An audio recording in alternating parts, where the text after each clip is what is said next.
I'll make a motion to go into executive session. It's 5:36 PM. Second. 4056A. Second. We have a motion and a second, all in favor? Aye. Beautiful. Adjourn to the back room.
That's all. If you are able, could you please rise to the pledge of allegiance?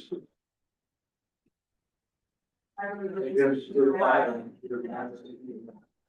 With our public which shall stand in peace, and nation under God, indivisible, with liberty and justice for all.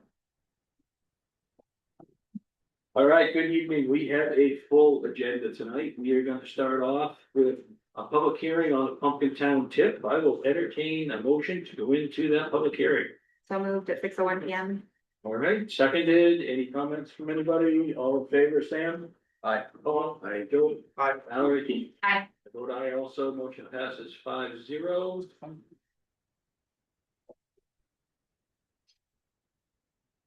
Is there anybody in the public that would like to speak about the Pumpkin Town tip during this public hearing? Seeing none. Mr. Manager? Mr. Chairman, members of the council, just to refresh everybody's memory, this is just to add a parcel to that. Pumpkin out to. Yep. And I think if I remember correctly, it's adding a parcel and kind of the impetus to this with the work that's been happening recently with the Great Works Regional Land Trust and the potential for a trail down at Salmon Falls. Down at Salmon Falls area, and by making this change, it opens up the opportunity for the Great Works Land Trust to continue that project. It's my understanding. All right. Hearing none, we will close the public hearing on. Sorry. Was this one actually related to adding an 18-acre parcel up behind Pumpkin Town? Yes. Yeah, Yes. I'm sorry. Yeah, I think, I did, yeah, and there's going to be some, there's currently sketch plan in, going on in planning board, correct? Correct. Yeah, Yes. Yeah. Yeah, for the porch. Yeah. Yep. Yeah, it was just right, it was outside the zone and it makes sense because it's there to add it. Yeah. That was you working? yeah, who cares? It's You're wrong. Anyway, yeah, I think what Mallory was referring to Yeah, was my the bad. Union Trail project. Ignore what I which is said. Like, right, downtown goes. Okay, now that we are straight on that, we will close the public hearing for the Pumpkin Town tip. And I will entertain a motion to enter into the public hearing for amendments to chapter 140 zoning. So moved. I'll second. All in favor, Sam? Aye. Paul? Aye. Joel? Aye. Mallory? Aye. Vote aye also. Is there anybody in the public that would like to speak about the amendments to chapter 140 zoning? Tim, would you like to give a quick overview of that one also? I would, but I haven't read that one today. What I did. Want to do it? This is the one that helps explain things clearer so that everyone has an easier understanding of this provision. Vacant lot. For- This is the one that came about because it's done it. Yeah, okay. There's just language change about. Yeah.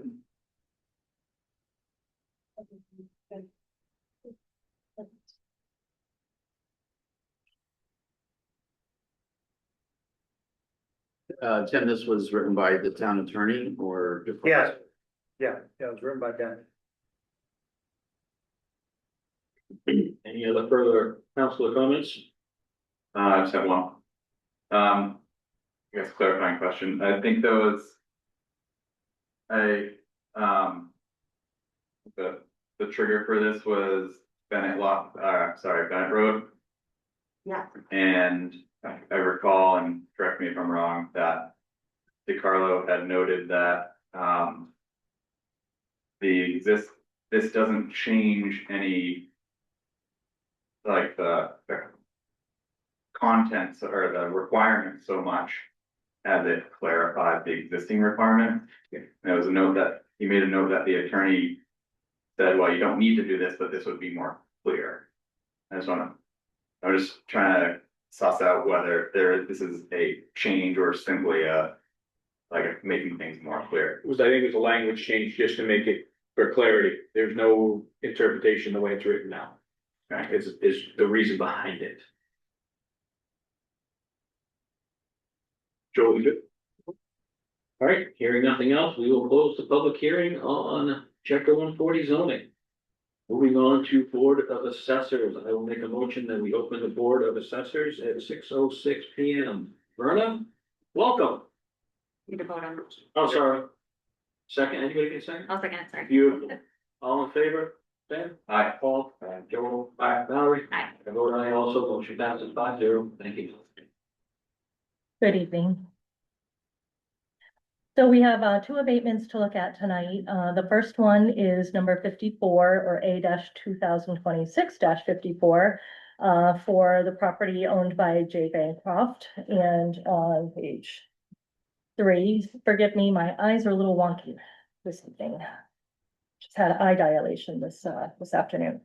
So Jay filed an abatement request, and as you can see on page 5 through 9 are his points as to why he felt his property was overvalued. And so what had happened is there was really only an exterior measure at his property during the reval. The KRT staff did not get inside. When I asked to be able to do a full measure and list of the property, or at least do the interior, I was able to do that. And I agreed with a lot of the points that Mr. Bancroft had made. The interior it was inferior to the exterior as far as the condition goes. Because the exterior siding had been updated, the roof, the windows were updated, but the interior was suffering for some, a little bit of deferred maintenance. I downgraded the condition to above average because when we look at a property, we're looking at all of the components, right? All of the major components of a building and judging its overall condition rating. So I put it down to above average, which is a step down from good. I applied a functional obsolescence of 5% because there needs to be some structural repairs to the floor joists in the basement. And then I reduced the quality from a B110 to a B100, so that's a 10% reduction. The other point that I addressed in this abatement was that the barn is in very poor condition. And so we adjusted the rating, but also applied an additional 10% discount to get to really account for everything that needs to be done for the barn. So the build value was $1,211,300. I'm recommending an abatement for $81,900. And if you want to look at the property cards, certainly, I kind of highlighted what the changes were on the before and after. Okay, so the before is on page 11 and 12, and then the after is on page 13 and 14. Any questions? Any questions from the council?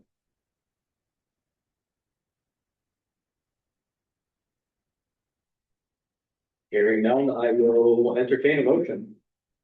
Mr. Chair, I'm gonna make a motion, to approve abatement number A 2026-54 regarding lot 015-017. To a net adjusted value of $1,129,400 for total of value abated of $81,900 for a total tax abatement of $1,025.39. I'll second that. The motion in a second. Here's no discussion. Sam? Aye. Paul? Aye. Joel? Aye. Valerie? Aye. Vote aye also. That motion passes 5-0. Moving on to A 2026-56. Okay, thank you. So the next abatement is for, the owner is 441 South Berwick LLC. Her name is, I believe it's Wendy. Anyway, the owner had called me and said, I'm being assessed for the same value as a next door property that is way bigger and, way more valuable. And they basically essentially have the same assessment. So we sat down and we looked at everything and we figured out that there was a total data entry error done by KRT. It was not done by the field staff that visited the property. Somehow, if you look on page 19, on the before, you'll see highlighted this 2-story entry on the outbuilding section. of 1,600 square feet, so really that's, 3,200 square feet, and it added an extra $142,000 to our assessment. It's not there, doesn't exist, so, went out to the property, counted for everything, and, did make some adjustments because KRT didn't get a chance to do the interior. So all in all, I am recommending, an abatement on this property of $170,400. It's really to account for the data entry error and to correct the data that was existing on the account. All right, any questions for Brandon on that one? Seems pretty cut and dry. I will entertain a motion on that. I'm actually, sorry, that's just one clarifying question. Sure. Is it treated differently because it's an LLC address? Oh, no. All right, I will go ahead and make a motion that the town council approve abatement number A 2026-56 regarding map lot 030-016. For a net adjusted value of $476,400 for a value abated of $170,400 for a total tax abatement of $2,133.41. Second, we have a motion and a second. Any other conversation? Seeing none, we'll go to a vote. Sam? Aye. Paul? Aye. Joel? Aye. Mallory? Aye. I vote aye also. That motion passes 5-0. That should complete us for Board of Assessors. Yes, it does. All right, I will move that we adjourn the Board of Assessors meeting. Second. With a motion and a second, all in favor, say aye. Aye. Beautiful. Moving on. Thank you. Thank you, Verna. All right, we will move on to public comment. Is there anybody in the audience that would like to comment on something that was not on the agenda for this evening? We'll start on my left. Please come forward, state your name and address. Tamara Steinhauer, 19 Hill Drive. This is the tale of the FOA request. So, since November, since the new town council came on board, there have been lots of references to emails that were sent right before town council meetings. And those never appeared in any packets. And then came the ICE agreement that was the big red flag, because it was mentioned by the current vice chair that the agreement would be workshopped over a weekend. And that's when I did the FOA request, because there seems to be a lot of business being done via email. Anyone who's been on any board anywhere knows that you don't conduct business that way, you do it in person. So I did the FOA request and just got word today that the IT people are estimating about 50,000 emails. That's probably a high estimate, but that's what we were told. So even if it's half, I mean, in 4 months from November to February, to have that many emails back and forth. So the cost is going to increase because the volume has increased. And I think as a resident in town, no resident should have to pay to get the information that should have been given to us all along. So I do have a problem with that. And I think seasoned counselors should know better. And the new counselors, if you've never been on a governing board anywhere, I commend you for escaping that. But if you have been, you know you don't conduct business that way. So I just, I'm not sure if I'm gonna pay and shell out however much money it is, but I think all those emails need to be made public because we're owed that. Thank you. Thank you. Is there anybody else?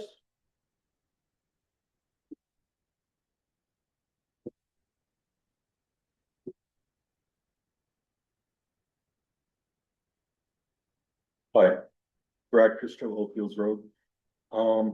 Excuse me for not getting this letter to you sooner than today. Got distracted. So I'm gonna read it to you. I assume that you're familiar with the fact that, or you may be, that LD 2173 is the new law fixing multiple concerns previously required under LD 1829. We're talked about this a lot.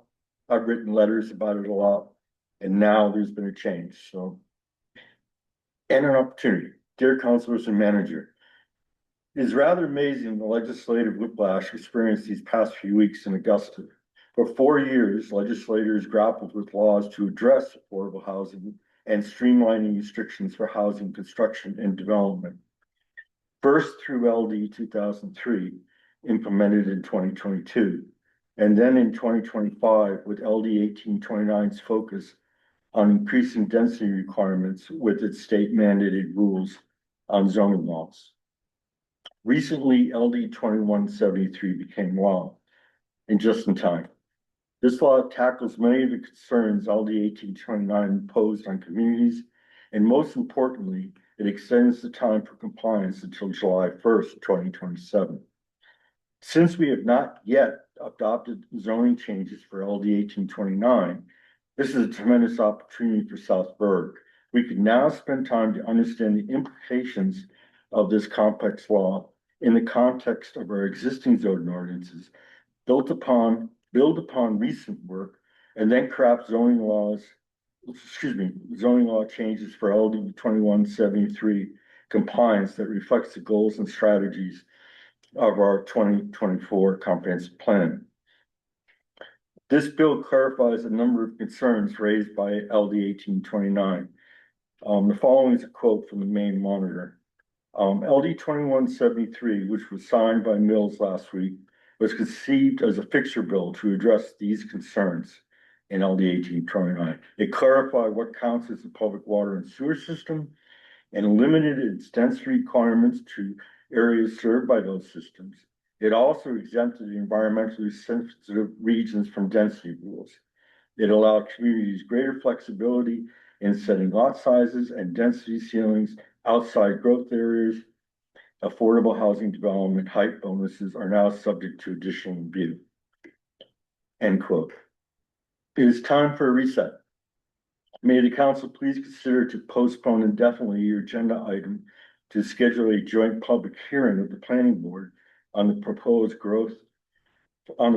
new growth area map for the comprehensive plan amendment, which is your item 26-50.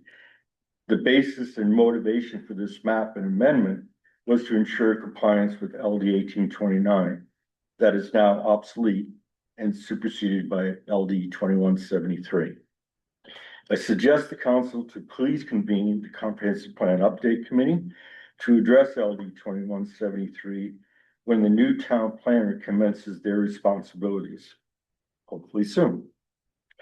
This will allow 1 year for developing a thorough and thoughtful document to guide our zoning laws into the future as envisioned by residents who work diligently to create the 2024 comprehensive plan. Respectfully, thank you. I think in my email, I mentioned I have a family engagement, so I can't stay for your healthy conversation. I'll view it on tape. Thank you. Thank you. Ma'am, please step to the podium and state your name and your address.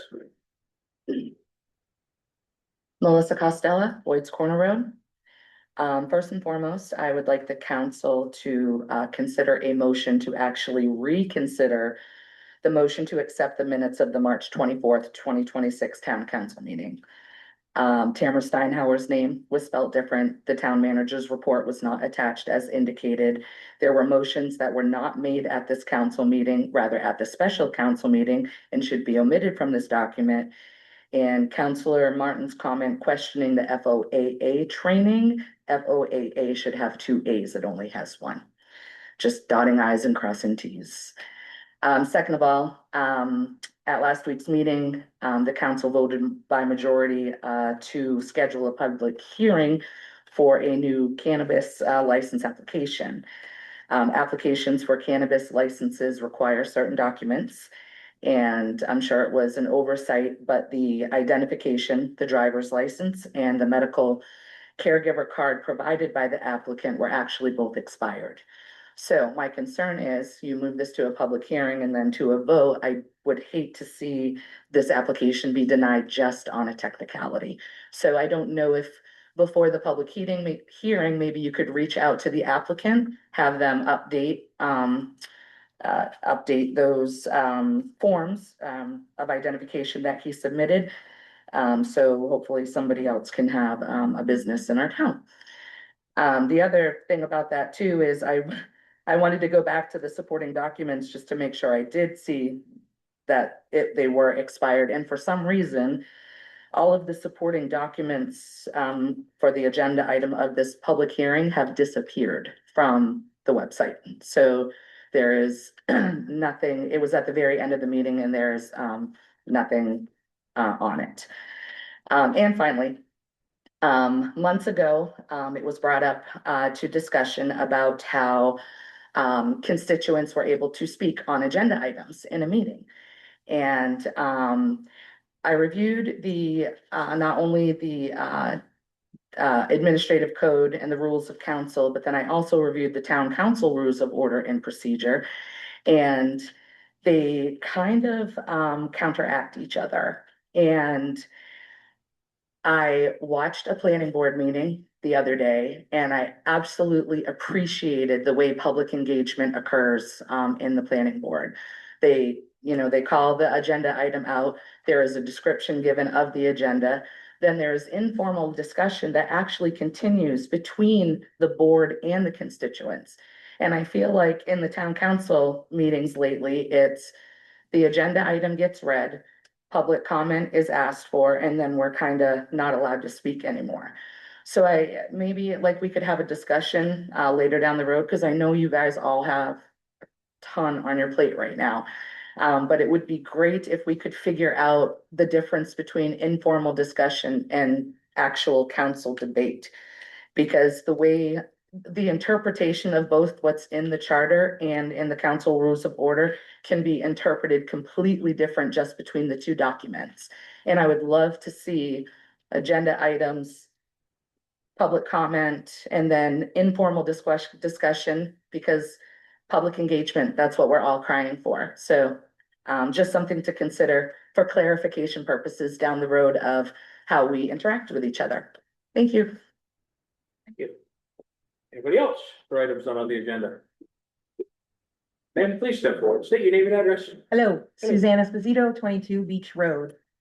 I just wanted to follow up. I spoke at the last council meeting and raised some concerns, similar to what I've heard tonight about communications via email and the memo that Vice Chair Cook had brought up in March, when there was roughly 95 pages of emails.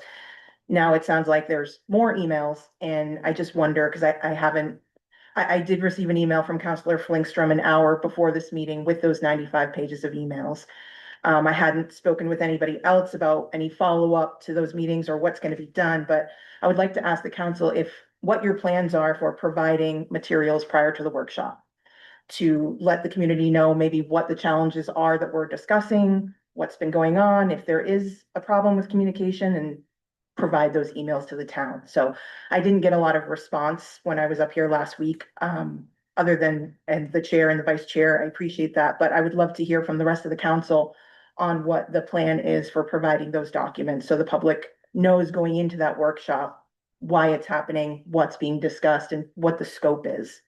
And that's all. I appreciate it. Thank you very much.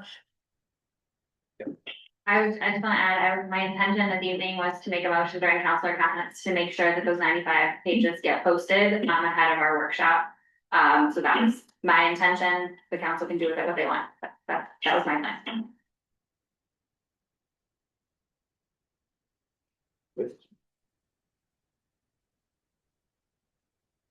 That's correct.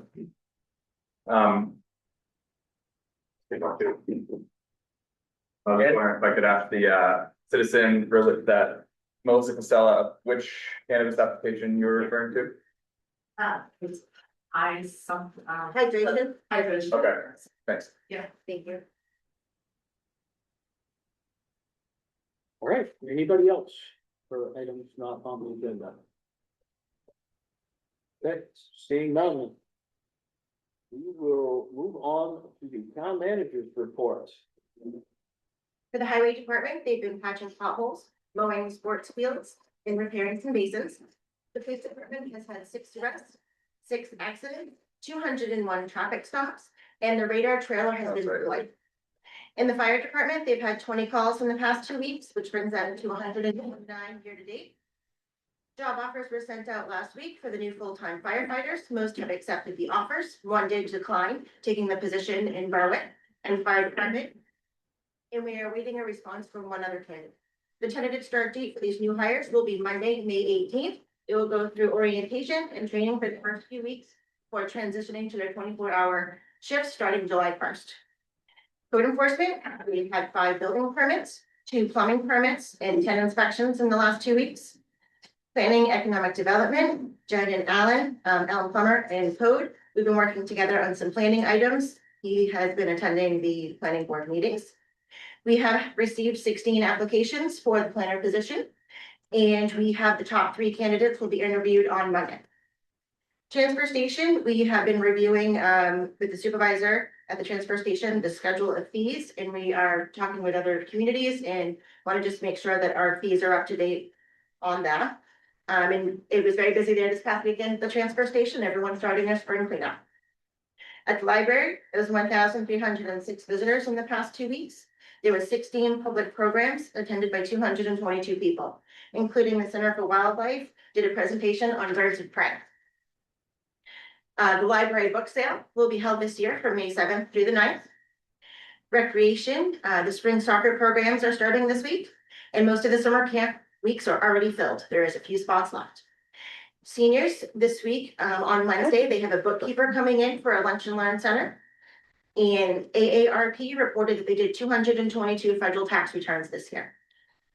Assessing, the permit pass is almost done, and now they're going to start entering the data information into Trio. And Verna has started the process of a sales analysis to verify the cost ratios. Town clerk in the past 2 weeks has processed 522 motor vehicle transactions, 8 vital records, 5 notarial acts, and absentee ballots are currently available in the clerk's office for the upcoming June 9th election. Finance, HR, benefits, safety. I will be at the spring fair this Saturday. That is at Shoetown Park from 10 to 3. I've been working with the planning board, as I mentioned. We also conducted 4 custodial interviews last week, and we are close to making a decision on that. And as always, many, many meetings. And under admin, had a final meeting with DeCarlo before he left on plans for planning and economic development moving forward. Had a planning board discussion meeting with the planning board chair. Had a meeting with the family for Paul Huzzy Jr. They want to put in a memorial bench at the ballpark, and so we're working with them on that. Obviously, building owners meetings, owners update meeting. County House Park construction meeting, so there'll be some information in the packet tonight about what they're gonna be doing with the County House Park this summer, as far as fish moving and fish hatchery stuff. Communications meeting, we met with Fidium, we have that up there, yeah, that'll be in here.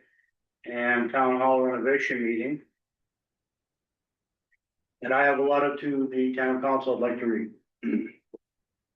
I want you to know that this is heartfelt, and it's hard for me to read. I'll just read it for you. The South Berwick Town Council, after careful thought and consideration, I hereby submit my formal resignation from my position as your South Berwick Town Manager, effective 30 days from today, May 29, 2026. It's been a true privilege to serve the South Berwick community and to work in partnership with the council over the past 4 years to accomplish many important goals and projects. Thank you, councilors past and present. The department heads and staff, thank you for your leadership, commitment, and unwavering dedication to excellence. Your efforts are the foundation of the town's success, and it's been an honor to lead such a professional and capable team. Your professionalism, resilience, and dedication enable the town to function day to day, often under challenging circumstances. I am especially grateful for the opportunity to work alongside such outstanding employees. Together, we have made meaningful progress and advanced many important initiatives for the town of South Berwick and its citizens. I am committed to ensuring a smooth and orderly transition. Over the coming weeks, I'll do everything possible to complete the ongoing projects and assist whoever you choose to be in the interim role in preparing for new leadership. I extend my best wishes to the council, the staff, and residents of South Berwick for continued success in the future. Respectfully, Timothy Feller, Town Manager, can you pass that to the council chair, please? Thank you very much. Not gonna speak on that at the moment. Mr. Keller. All right. I think that we just point out to the council, we should probably be in executive session. Yeah, once we get through with new business, I'm gonna look for executive session under 405-6A personnel, so we can discuss the path forward with Tim's letter. So we will roll into that when we get done with the last of new business. With that being said, we will go into approval of the following minutes. First one's up is the public hearing for fiscal year 27 budget dated April 14th, 2026. Mr. Chair, I'll make a motion to approve the minutes from the April 14th, 2026 public hearing on Act 27 budget.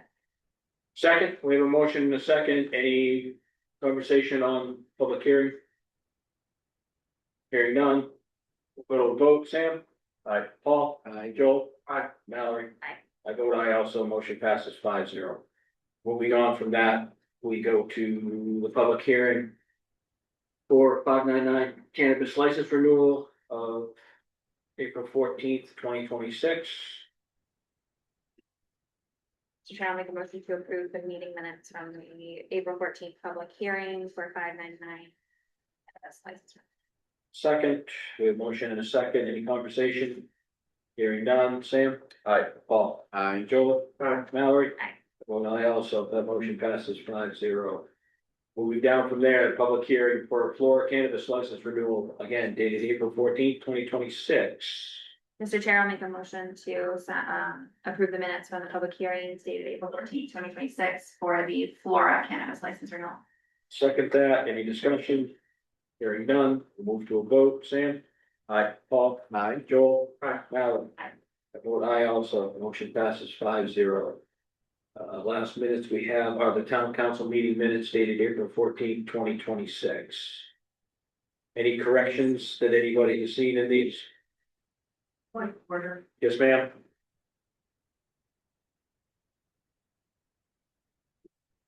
Both my first and last names are misspelled.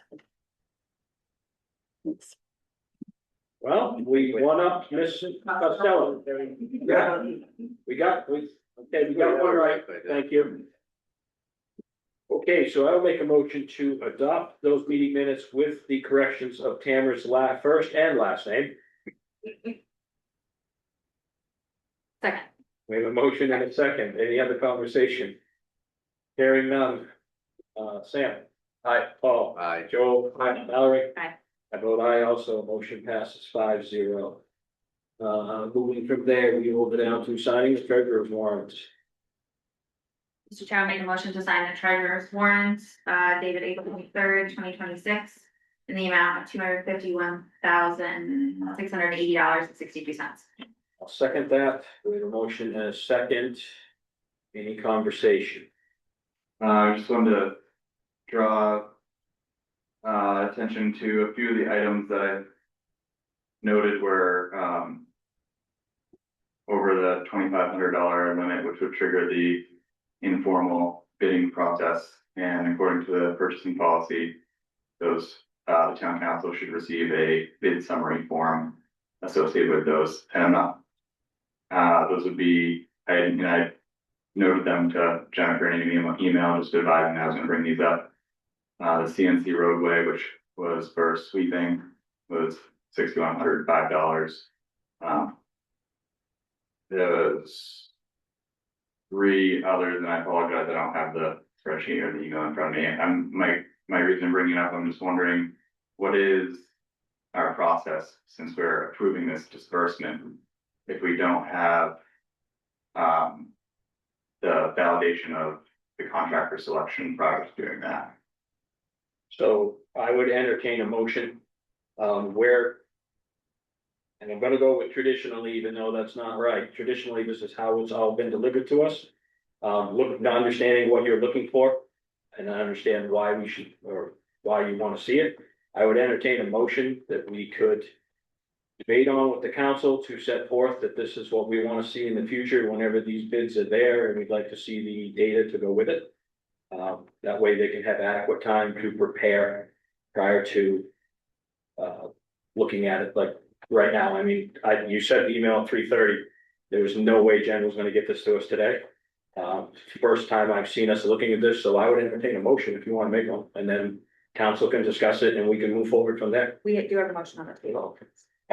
We do, sorry, we have a motion. Yeah, I understand the timeliness of my request is, obviously to draw attention to an aspect of our purchasing policy that I'm not sure is being followed, yeah, obviously this is in front of us to disperse these checks, and the work, I assume, has been completed.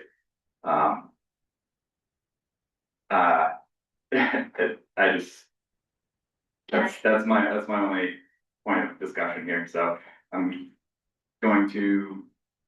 I don't know if in my opinion, there would be any type of motion required to sort of state that the purchasing policy should be followed. I think maybe at a subsequent meeting, we can. After this and during my comments, maybe motion to add it to the next agenda is. Sort of. Yeah, I'm not sure it wasn't followed, so. My suggestion is, I think we've heard from our annual audits that kind of revisiting our procurement policy is something that we need to do anyways. Like, this is not new information, Pam. So I think it's something that is kind of on our radar that needs to be looked at anyways. So I think my suggestion would be that this become kind of a piece of business the council take up, just overall, not these specific transactions, but the overall process, and we talk through that, and if we need to provide more clarity as to what is involved in that process, I think we do that in that way. I do think it's really important, though, with these things that we approach this with balance, because I think we will find that there will be instances where we simply cannot get free bids, period. And we need to be able to leave openness in our process for those scenarios. So that's my suggestion, is that we talk about procurement as a future topic to revisit whatever, and revisit our overall policy. I think that's the action. So, yeah, make the motion during council comment. Okay, I will note that there is in the existing policy.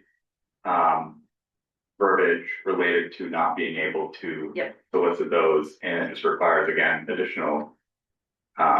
Written or otherwise verification that, hey, this is. The process is being waived in this case, but I just.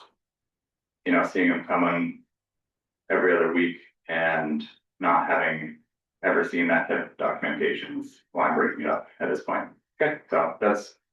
Noted. Yeah. So did we get a second on? I second it. Yeah. Okay, so we- I would, Second for it. We have a motion and a second to sign the warrant. Any other discussion? Hearing none, we'll go to a vote. Sam? I'm going to vote no. Paul? Aye. Joel? Aye. Mallory? Aye. I vote aye also, motion passes 4-1. Moving down from there, we have reports and presentations. We have a presentation from the library director, Alyssa. Welcome. Thank you for letting me come this evening. So Monique's gonna put up my presentation, but I'm here to talk to you tonight about strategic planning for the library. So one of the things that was brought up when I was being hired, and I thought was an excellent idea, is that the library should have a 5-year strategic plan, which we don't currently have. So it was actually in the process of starting. There was a committee formed before I started, and we've been able to jump right in. I've done strategic planning in other libraries before, so it's great to be able to get to do it here too. It's a really fun way to learn about the community, especially as a new director. So we are calling our strategic planning process Imagine Our Next Chapter. And it will be completed throughout 2026. Our strategic planning committee, as I said, was in place when I started, and it's Bethany Grog, Suzanne Esposito, Perrin Chick, Dolores Leonard, and DeCarlo Brown, who unfortunately, of course, is no longer with us, but was able to give us some great insights before he moved on. And this committee represents members of the Friends of the Library, members of the Library Advisory Board, and also very active library users. So our goal with this, which we created in January, at our first strategic planning meeting, is to create a community-centered strategic plan incorporating many voices that will guide the priority of South Berwick's library and services for 2027 through 2032. So our timeline for planning is we have started data collection, which we plan to do from this past February through the end of July. And then our data review and results will be August and September of this year. A plan will be presented to the Library Advisory Board at their October meeting. If it all works for you, I would like to come back and present the plan to you at your November meeting or a November meeting.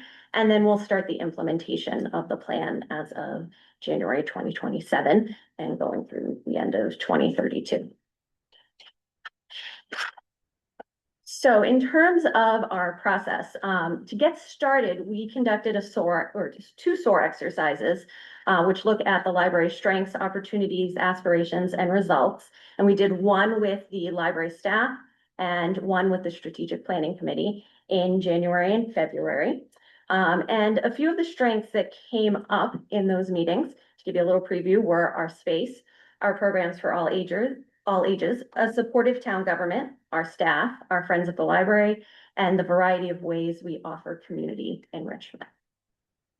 So after doing the SOAR exercises, we launched a community survey, which consists of 17 questions, and it is available online in the library, at the town council, at the town clerk's office, at the community center, and as of tomorrow, it'll also be available at the Early Bird Cafe. And we've had since launching it, and Suzanne's been very helpful in getting the word out to the public about it, we've had just over 60 responses. And that will stay live until the end of June. To also solicit kind of more informal and quick responses from people who use the library, we've been posting monthly questions, both on social media and also in the library, with opportunities for people to write on the whiteboard, which has been great to see people of lots of different ages, including kids and teenagers who are probably not going to take our 17 question survey, to kind of give us some of their input. So a few of the questions that we have done or will be doing are, what do you love about the library? What do you want to see more of at the library? Asking people to share their program ideas, what brings them joy, and what they would like the library to be. So one comment that we got to one of our monthly questions about what people love about the library is the workers are kind, the books are good, it's very fun, and whenever I am here, I feel happy. So I think if people can say that about the library, we're doing all right. Doing good. So at the Strawberry Festival, we are going to have at the Library and Friends of the Library table a community wish tree, which asks people to write down on leaves that they then hang on our little wish tree 3 words that describe the kind of community you'd like to live in. And this is also one of the questions on our survey. So to kind of give you a little bit of a preview, these are some of the words that have come up so far. And you can see that the most common word that's come up about the kind of community that people would like to live in is welcoming.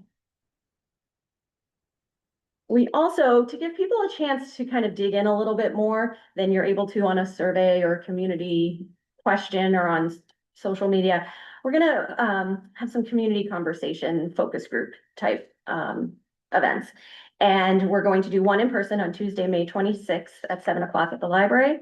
We're going to have a virtual option on Tuesday, June 2nd at 7 p.m. Nikki and I are trying to schedule one additionally at the community center. And the librarian at Marshwood High, Jen Redemarker, has offered to host one at Marshwood High specifically for the students there who are, again, potentially unlikely to come to a general one at the library. But we're going to give them pizza and hopefully get some thoughts from the teenagers at Marshwood High as to what they would like to see at their library. And finally, I am having some one-on-one conversations with community partners, stakeholders, and active engaged community members to get a broader view of the community's strengths, unmet needs, and opportunities for collaboration. So far I've met with staff from the schools, the city's behavioral health specialist, and I met with the Rotary Club last week, and I'm scheduling one with the Old Berwick Historical Society for next week. And these will be ongoing throughout the next few months to kind of get different perspectives on where South Berwick is at, what they would like to see from their library, and where should be going in the future. So the outcome that we're hoping for with all of this is that our final strategic plan will include an updated mission statement, a vision for the library, a value statement, 3 to 5 strategic priorities, 2 to 3 goals or service responses for each priority, and evaluation metrics. And after the plan is approved and we're implementing it, the idea will be that every year we will come up with an action plan that specifies what in that calendar year we will be doing to move ourselves closer to our goals. So I'd like to close just with an invitation to invite you all to participate in the strategic planning process. So if you haven't yet, I hope you'll take our survey. I have paper copies for you all here tonight, if that's easiest for you, and you can leave them at the town clerk's office. Thank you for hosting that. I'd invite you to come to one of our community conversations, or if you'd like to, reach out to me and I'd be happy to sit down with and do a one-on-one with any of you who would like to. So does anyone have any questions about our strategic planning process? Is the survey online? The survey is online, yes. So it can, you can get to it from the library website. It's also linked to the town website, and it's on our social medias. I have taken survey. Also, I'll print out some of these hard copies and put them at Happy Valley for people that they're taped as well. Excellent, thank you for that.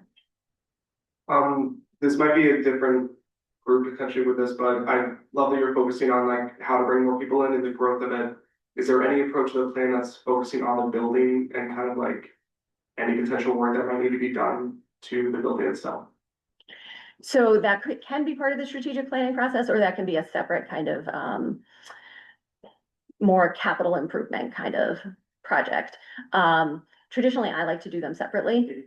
So that the strategic plan is kind of like our vision for what we're going to provide for the community. And then we can dig in with some, with public works and things like that on what might be needed in terms of financial planning for the library's upkeep and maintenance. Melissa, are you doing this just with volunteers, or do you mean just as far as the production of the plan? With our strategic planning Yeah. committee, yes. So it's all internally funded. I mean, it's all volunteer driven. Yes. Although I'll be writing the final plan.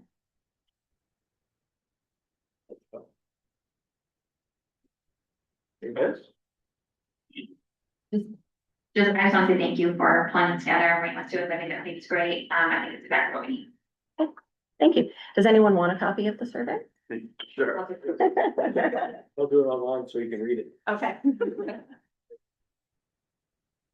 I think I did it already, but it's not. Oh. There you go.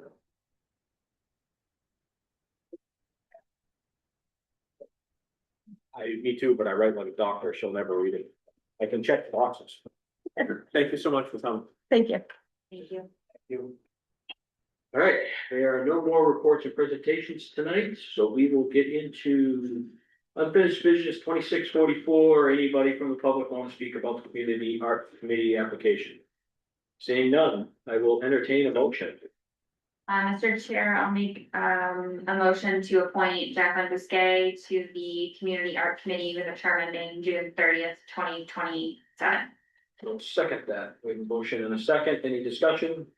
Seeing none, Sam? Aye. Paul? Aye. Joel? Aye. Mallory? Aye. Vote aye also. Motion passes 5-0. Moving down to 2623. 2633.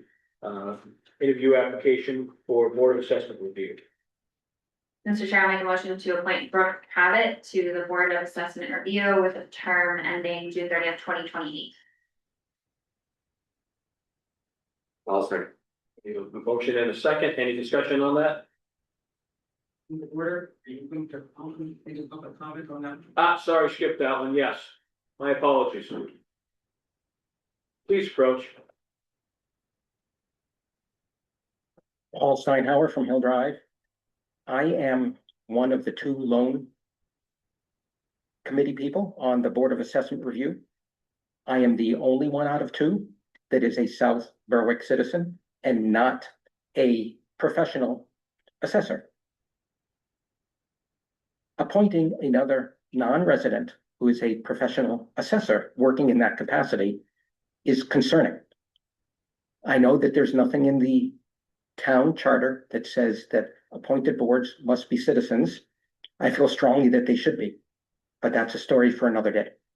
So I'm voicing concern about this appointment. While I'm sure Brooke is a lovely person and very well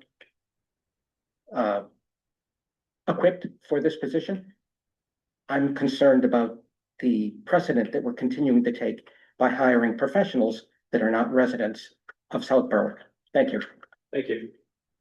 And going back on my mistake, is there anybody else who would like to speak on 2633? Very good. We will go back to any discussion from the council. I mean, I actually kind of comment on that, that's, because I would actually love to hear your opinion on this, Paul, so. I think that's fair feedback, looking for someone that's from the town. As it stands right now, we have, I assume we have no other applicants. So as of right now, the board is inactive because we're not at quorum, correct? Correct. Yes. So I don't mean to put you on the spot, like, would you prefer it be inactive or active? It's a great question. And I have been out there trying to advertise as much as possible to get people there because it is a wonderful opportunity to get involved without a regular commitment for meetings. It's only as needed. And as you can see by your applicants, I have struck out. So I too am very frustrated with this. To answer your question, very difficult. I don't know what the backlog currently is. I'd love to have somebody from town, apply. But by the same token, I don't want the wheels of progress to stop either. So I don't have an answer to that question because I don't know what's currently in line. I know that if the town doesn't take any action after a certain number of days, then they have to appeal with the state and so on and so forth. And I really don't want to put that hardship on our residents who will go through this process because we can't get the larger we can't get our act together to get somebody on the board. So great question. Tough answer. Yes, I'll keep you up there for just one moment. Do we have anything written that it has to be just 3 people? Can it be more than 3 people? Yeah, I think that it is 5. Yeah, We're supposed to have 5 with 3 alternates, I believe, like other town boards. Okay, so with this, because again, I think your point of view is great. From one point, I like the idea that we're getting that like focused background, but then I also would like to balance it out with people that don't do this professionally for a job. Would you support, or just your opinion, us moving forward with Brooke, but then we make it a goal to try to get the other 2 spots filled with South Berwick residents? I think that would be fine. I would leave that up to you. That would not be my first preference, but it's difficult to say because I don't know what the backlog is in terms of waiting, because I know that puts you in a tough position if you appoint someone and then, you got to chase some more people. And if the turnout and the response will be in the future, as it has been in the past, it doesn't look good. Thank you. Any other comment? Thanks for bringing that up, Joel. I was sort of on the same lines, whereas it's not a full board with the 3. And that leaves some open spots where we can try and maybe do an outreach effort to fill them. And I'm wondering, and I think I know the answer to this, but I don't think the ZBA would be a conflicting, if someone from the ZBA were appointed also to this board, I don't think it would be conflicting because the next appeal would be to the state versus ZBA. So I'm wondering if maybe if we reach out to the ZBA members to see if any of them, because as much as this committee, it's ad hoc and as needed, if they'd be willing to do dual task. But yeah, I appreciate that conversation. I think, if I'm correct, I don't think there's anything pending but Just one. we have one, okay, thank you for correcting. All right, yeah, I mean, I think, I appreciate your comments, Paul. I mean, you know, people are not breaking down the door to get hungry. So, you know, I also sort of see it as a very, and I like where we're going and just, I think the next people who we may appoint should, ideally be from the town of South Berwick, but it is a very sort of administrative function. At least that's the way I see it with my limited knowledge of it. And, having somebody from town that would certainly be fine, but it's also, that shouldn't be the deciding factor of like how, you know, how they may act on an application. I mean, it is an administrative function, so I mean, that's fine. I guess. All right, we have, anybody else? Okay, moving on, we'll move to a vote. Sam? Aye. Joe, Paul? I, Joe? Heather? Aye. I'll take an aye also, motion passes 5-0 to appoint. Moving on from there, we need to take action on the Pumpkin Town tip amendment. I would move that we approve the Pumpkin Town tip amendment as proposed. Second, we have a motion and a second, any discussion on Pumpkin Town tip? Hearing none, we will move to a vote. Sam? Aye. Paul? Aye. Joel? Aye. Mallory? Aye. I vote aye also, motion passes 5-0, and I skipped it again, Paul, I apologize. Moving to 2645, take action on amendments to chapter 140, is there anybody who wishes to speak to that? Okay, seeing none, I will entertain a motion. I'll move to approve the amendment as drafted. Second, We have a motion and a second, any conversation? Hearing none, Sam? Aye. Paul? Aye. Joel? Aye. Mallory? Aye. Vote aye also, that motion passes 5-0. 2637, consider relocation of May 5th, 2026 workshop. To amend the town council rules of orders and procedures. Right now, we are scheduled to meet here at 6? Yeah. At 6. We're set back a week, so we could meet here or we could meet at the community center. It is the council's wishes. Correct. just clarify them, at what point are we, at what point are these meetings being moved? Council meetings? The May 12th meeting will be the first one at the community center.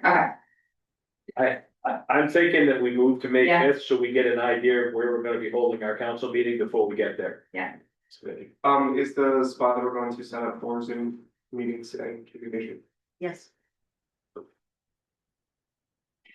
I will go ahead and make a motion that we change the location of our May 5th workshop to be the community center located at 71 North Street. Second, we have a motion and a second. Any conversation on that? Yes, I will unfortunately be in Florida, for work. I will be available on Zoom. That would be very important for you to zoom into.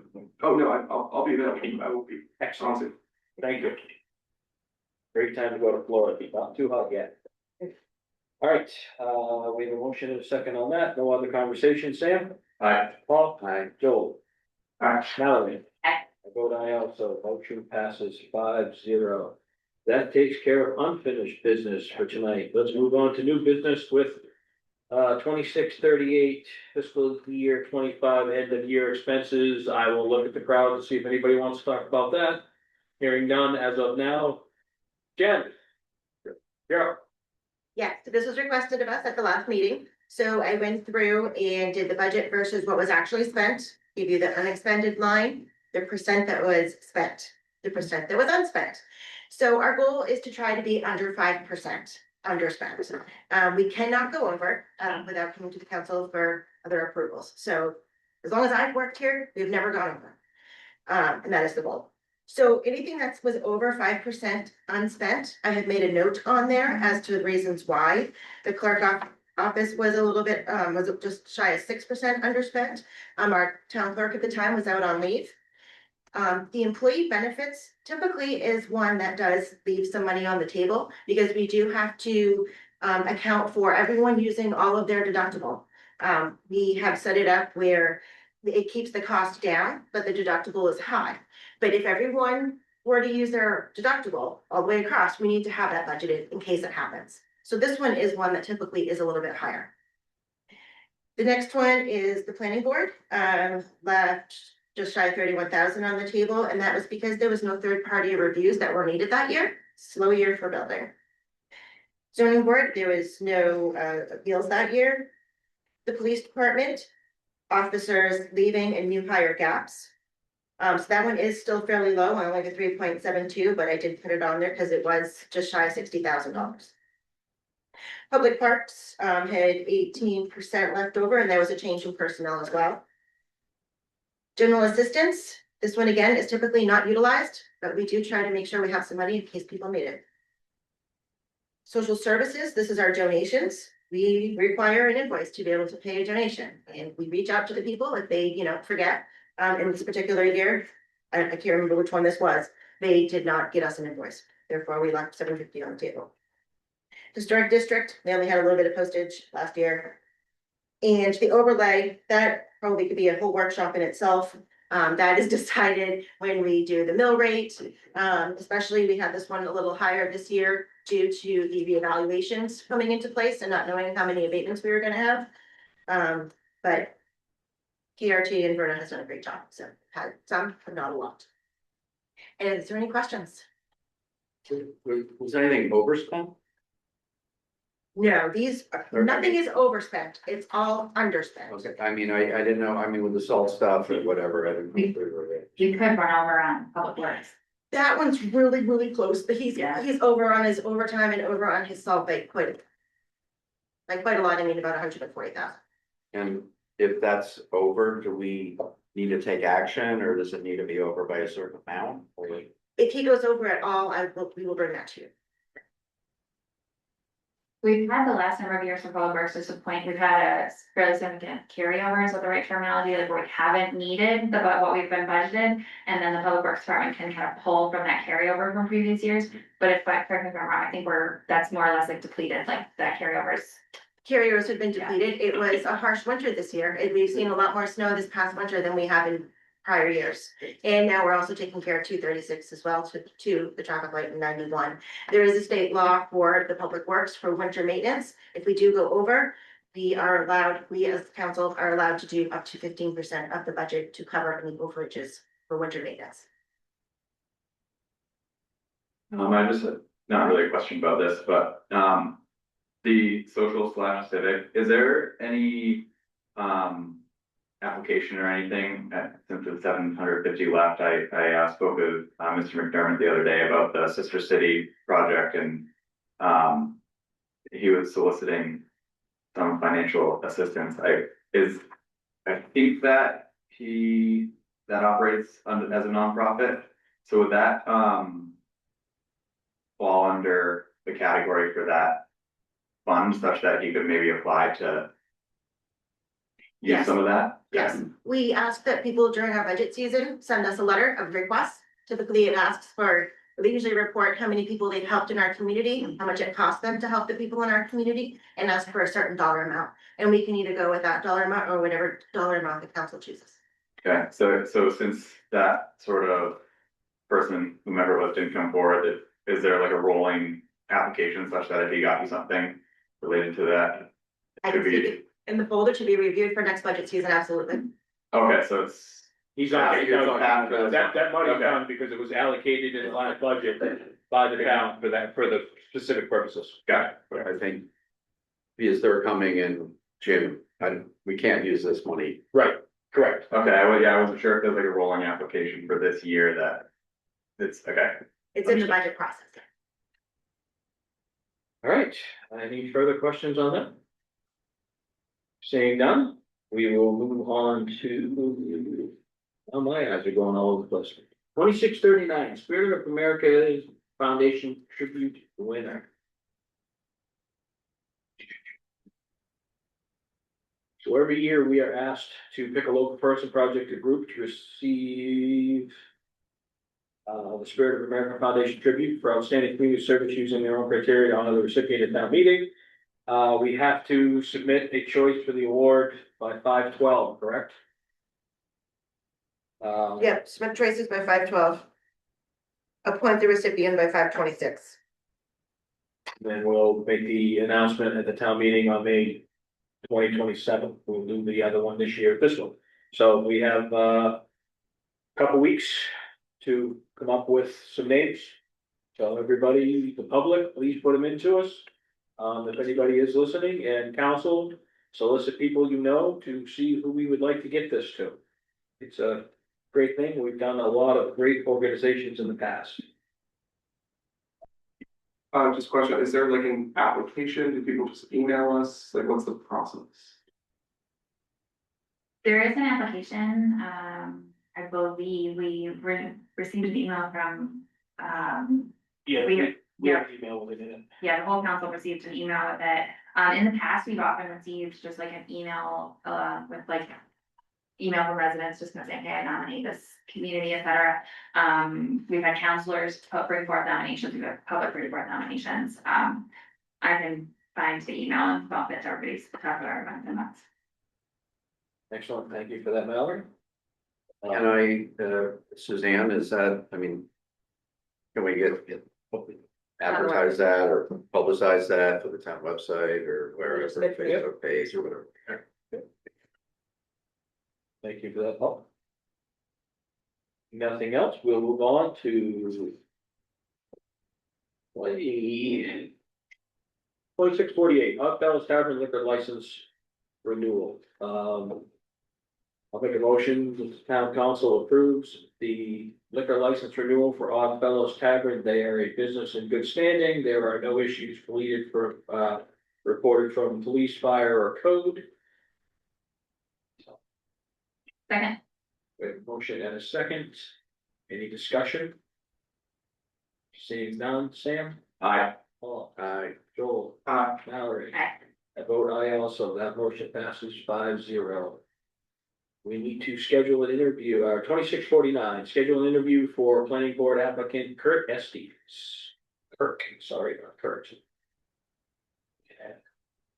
I'm trying to remember, I know we have a couple public hearing or two scheduled before the 12th meeting. I don't think we have any other interviews.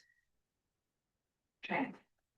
Okay. I'll go ahead and make a motion that we then schedule an interview with Kirk Estes, for the planning board on Tuesday, May 12th at 5:45 PM at the community center, so that's where we're gonna. Sorry. A motion and a second, any discussion? Hearing none, Sam? Aye. Paul? Aye. Joel? Aye. Mallory? Aye. I vote aye also, that motion passes 5-0. Down to 2650. Schedule a joint public hearing with planning board, comprehensive plan proposed growth area. Anybody in the public that would like to speak to that? We did hear, Brad Christo speak on his concerns on that. I've been back and forth with Hershey a little bit as of, like, even the other day, and she has no concerns. I think we should go ahead with the public hearing and have it, see what the public concerns are. I have no interest of putting it to bed and not looking at it, so unless the council says different. Can I ask Paul a question? Yes. Your understanding with the new legislation, what I guess is not super clear to me right now is with the new legislation that gives us the extension, like, does this need to revisit our growth area? Is that now gone? As a result of this new legislation? That's not my understanding. No, Yeah. it's not common. You know, I've been, there's a couple of things going on here. One, that there was an extension which gives us until July 1, 2027. But it wasn't emergency legislation. So there's still like this July 1, 2026 deadline out there, but I don't think anybody could get an application into the planning board and start the review process. It's a mess, as it always has been. So, you know, I think, you know, I've gone back and forth thinking about this, the growth area, and, you know, I think, you know, a number of months ago, we did ask the planning board to and assign them task of like shrinking the growth area. And they did have a number of meetings and they came up with a map in which they did shrink the growth area. And I think in some respects, I fully understand where Brad was going. I think, you know, in the end, we do have another year, but I do think, putting it out there to the public in mid-June, which is almost a month and a half from now, is probably not a bad idea, and just to see where people land on this.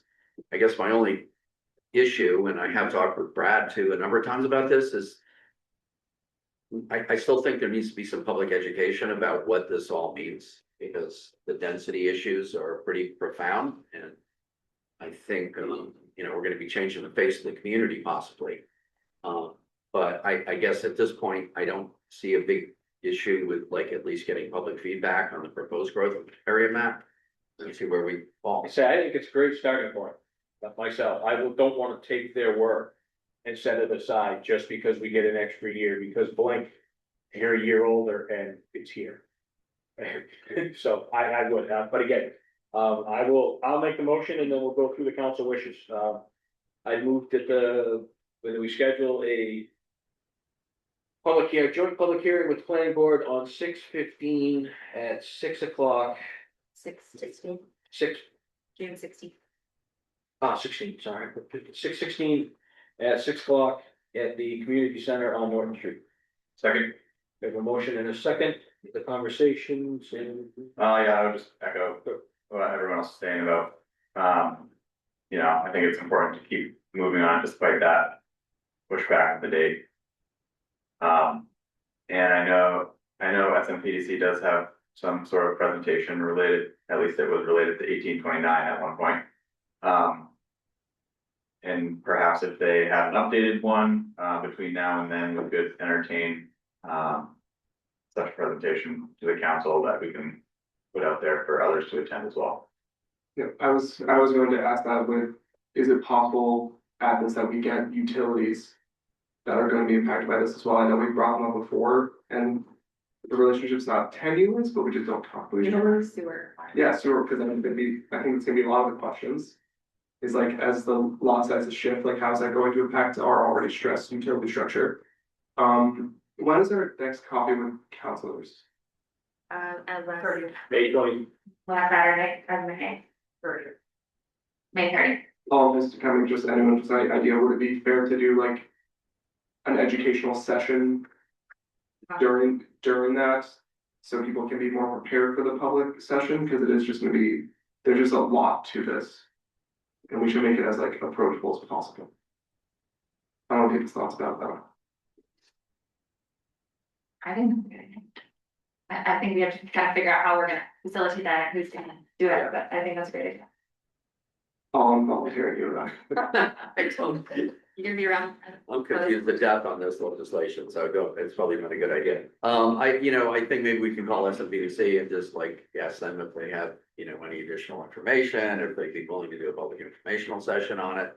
I do know DeCarlo, before he left, had applied for a grant, or we had received a grant. We did, we got a $10,000 grant, we're using some of that money to pay the Kyle's consultant.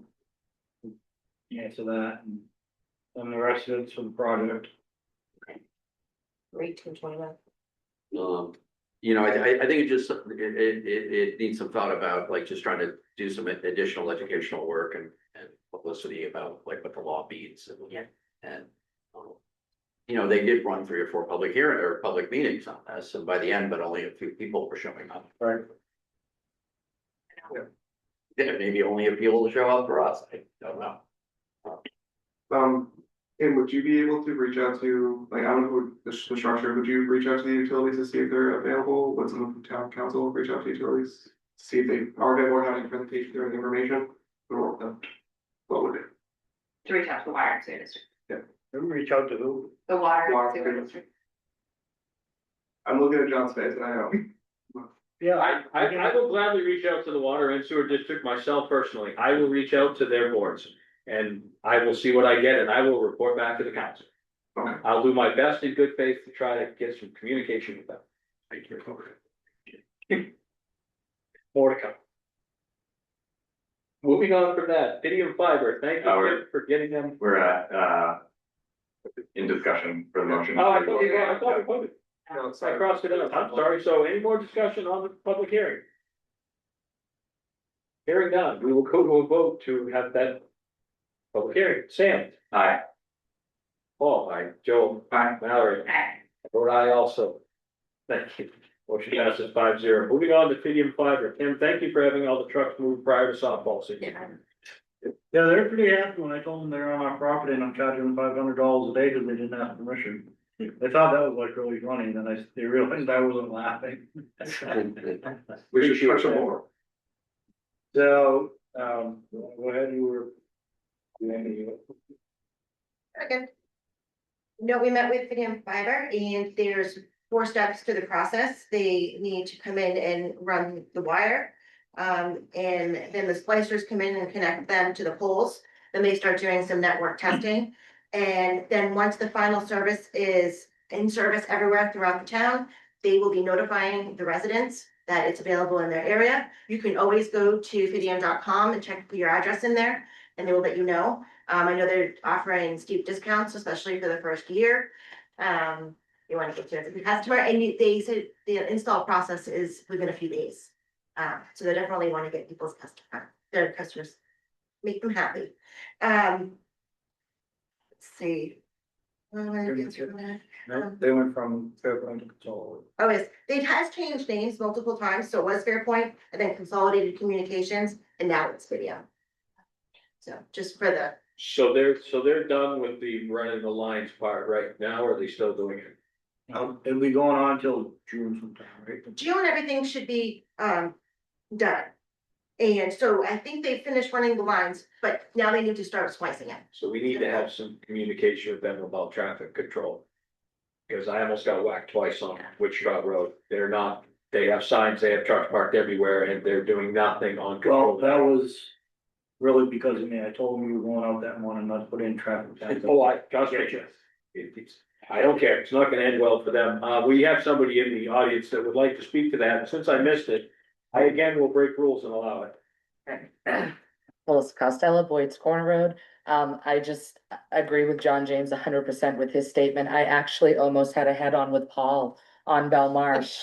Because, I know it's town and backcountry, but we have hills, we have tight corners, and they were directing traffic from their buckets. So when you're driving, you don't look in the sky, you're looking straight ahead, and I myself also 4 head-on near misses, and it was citizens are taking their lives in their own hands, so I don't know. I know at one point, there was some construction going on the back roads, and the way the construction crew was working, they were on a corner endangering, and I was told that I actually had to call the police. And then the police would come but I don't wanna have to call the police for 20 Fidium Fiber trucks that are not, so I don't know if we proactively can be like, if you're not gonna have traffic directors, either fines will be, or, I don't know, so thank you for, bringing that up, John, I appreciate that.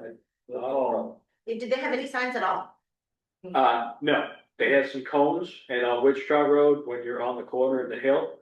It's not pretty. They were staggered. There were 3 in a row. So you went around one, come around the corner, there's another one. And I understand they had a job to do and they're working them long hours, but we need to add a little bit of safety if we can. We can reach out to them. Yeah, there's been no signs. Is there any, I just quickly pulled up and I totally read through it, chapter 130 is vehicles and traffic. Of the town code, is there anything in there related to partial closures of a road that would require them to, 1, get some sort of permit? Or 2, require a, professional traffic control? I don't think there's anything in 130, but there is a police department under traffic control laws will go tell them they have to mark it properly and so forth. So we can call, I'll call PD and tell them, well, when you're driving around, if you see Fidium, they're not identified, they're not doing, don't have this, they're supposed to have signs according to DOT regulation. Supposed to have signs 50 feet from either side, And so if they're not following those regulations, we'll call PD and have PD stop them and tell them to get those things taken care of. Excellent, thank you, Tim. Anybody's wondering, Cooper Sands is on that list to have video fiber, I've already checked, so Every road counts. just in case you're wondering, it probably still won't work like everything else out there, but. Yes. There's somebody online with a question up. Yes, Joe. Hi, yes, Joe Daltor. I live on Emery's Bridge Road. Tim, I don't mean to contradict you, but my understanding is that Fidium is only providing service to the 384 exchange. So those of us who live on the eastern edge of town, like the end of Emery's Bridge Road, Boyd's Corner Road, places like that, I don't think they're on the schedule for that service yet. I don't know if they've really committed to the entire town or just to parts that are, serviced from the South Berwick phone switches. It was either 73 or 76 miles, which does cover all of the town. We'll find out. We'll see what we can get for you. Thank Because I you have for a feeling, there's a black hole at the end of town. that.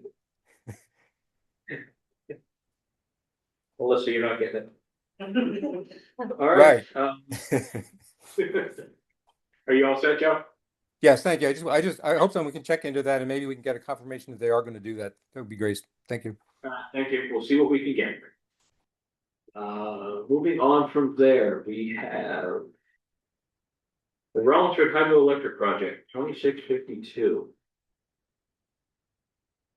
Anybody from the public want to speak to that one? Okay. And so it's just information only. I'll read it just so the public has it. The Federal Energy Regulation Commission license for the Rollinsford Hydroelectric Plant project was issued on 6/16/2022 with an expiration date of 6/1/2062. This license requires the town of Rollinsford and Green Mountain Power to use their existing Denell fish ladder at the South Berwick Hydroelectric Project as a trap and transport facility. Crews hired by Green Mountain Power will be working in that area from May 1st through June. They will use their existing right of way, which will have signage, temporary fence to keep the work area free. So they're working on the fish ladder, I assume. They're picking, scooping the fish out and bringing them over home. Okay. And they have a right of way they'll be parked and using and. Excellent. All right. Moving from that one, we are down to 2653, the support grant for solar panels. Round two. Round two. Round two for the solar panels, it's the Community Resilience Partnership Grant. They have rolling applications every so many months. So we would like to go for this again. The funding would be in the fall. The 75,000 for the solar panels to put on top of the town hall. Yes. Yes. Yeah, you please come forward and step, because Abby asked me to speak before that, you didn't know about it, so it didn't help. Okay, so Hammer Steinhauer, 19 Hill Drive. So if again, we don't get the grant, are we still going to put on a brand new roof on the town hall? Is that a place where we can save some money? The roof has to be done either way. We need to. But it's different if it's just a plain roof, isn't it? Than it is for solar panels. Yes. Structural changes have to happen either way. Correct me if I'm wrong, Sam. I'm not 100% sure, but usually with solar systems, they don't weigh enough to require any additional structure. Thanks. Just a question on that as well, sorry, no, I'll be able to hear. Will this cover the entire cost? We would do what we could with the grant. So yes. We would only buy $75,000 worth, so. So. But Melissa Costello, Boyd's Corner. Was there a reason why we weren't selected for the grant, or was it just we weren't picked from the lottery? human error. Okay. Chen. So getting back to Tamara's point about the construction of the roof due to the added weight of the solar panels. Also, though, if we don't, it might not be such a concern with the weight, because the roof obviously does need to be done, but there are certain receptors, connections and all that that needs to be put up there. And if we're gonna go for this grant again and we don't get it again, all of the receptors and connections are put up there, and then at some point, you might have to come to the town and ask them to put out money for solar panels. So I feel like, the whole solar panel is like the tax rebates is kind of going away. Grants are going away. I feel like maybe this might be an opportunity to just nip this in the butt and maybe reconsider doing solar panels altogether. Just a thought. Thank you. Anybody else? All right. Back to the council. I'll go ahead and make a, or do you have more? Yeah, just one more comment. So if I'm thinking of coordination of if we finding out about this grant and the installation of the supporting infrastructure being the electrical and communication conduits. Do we know whether those, to Melissa's point, like if we install that infrastructure, is that expected to be done prior to knowing about this grant? You know what I mean?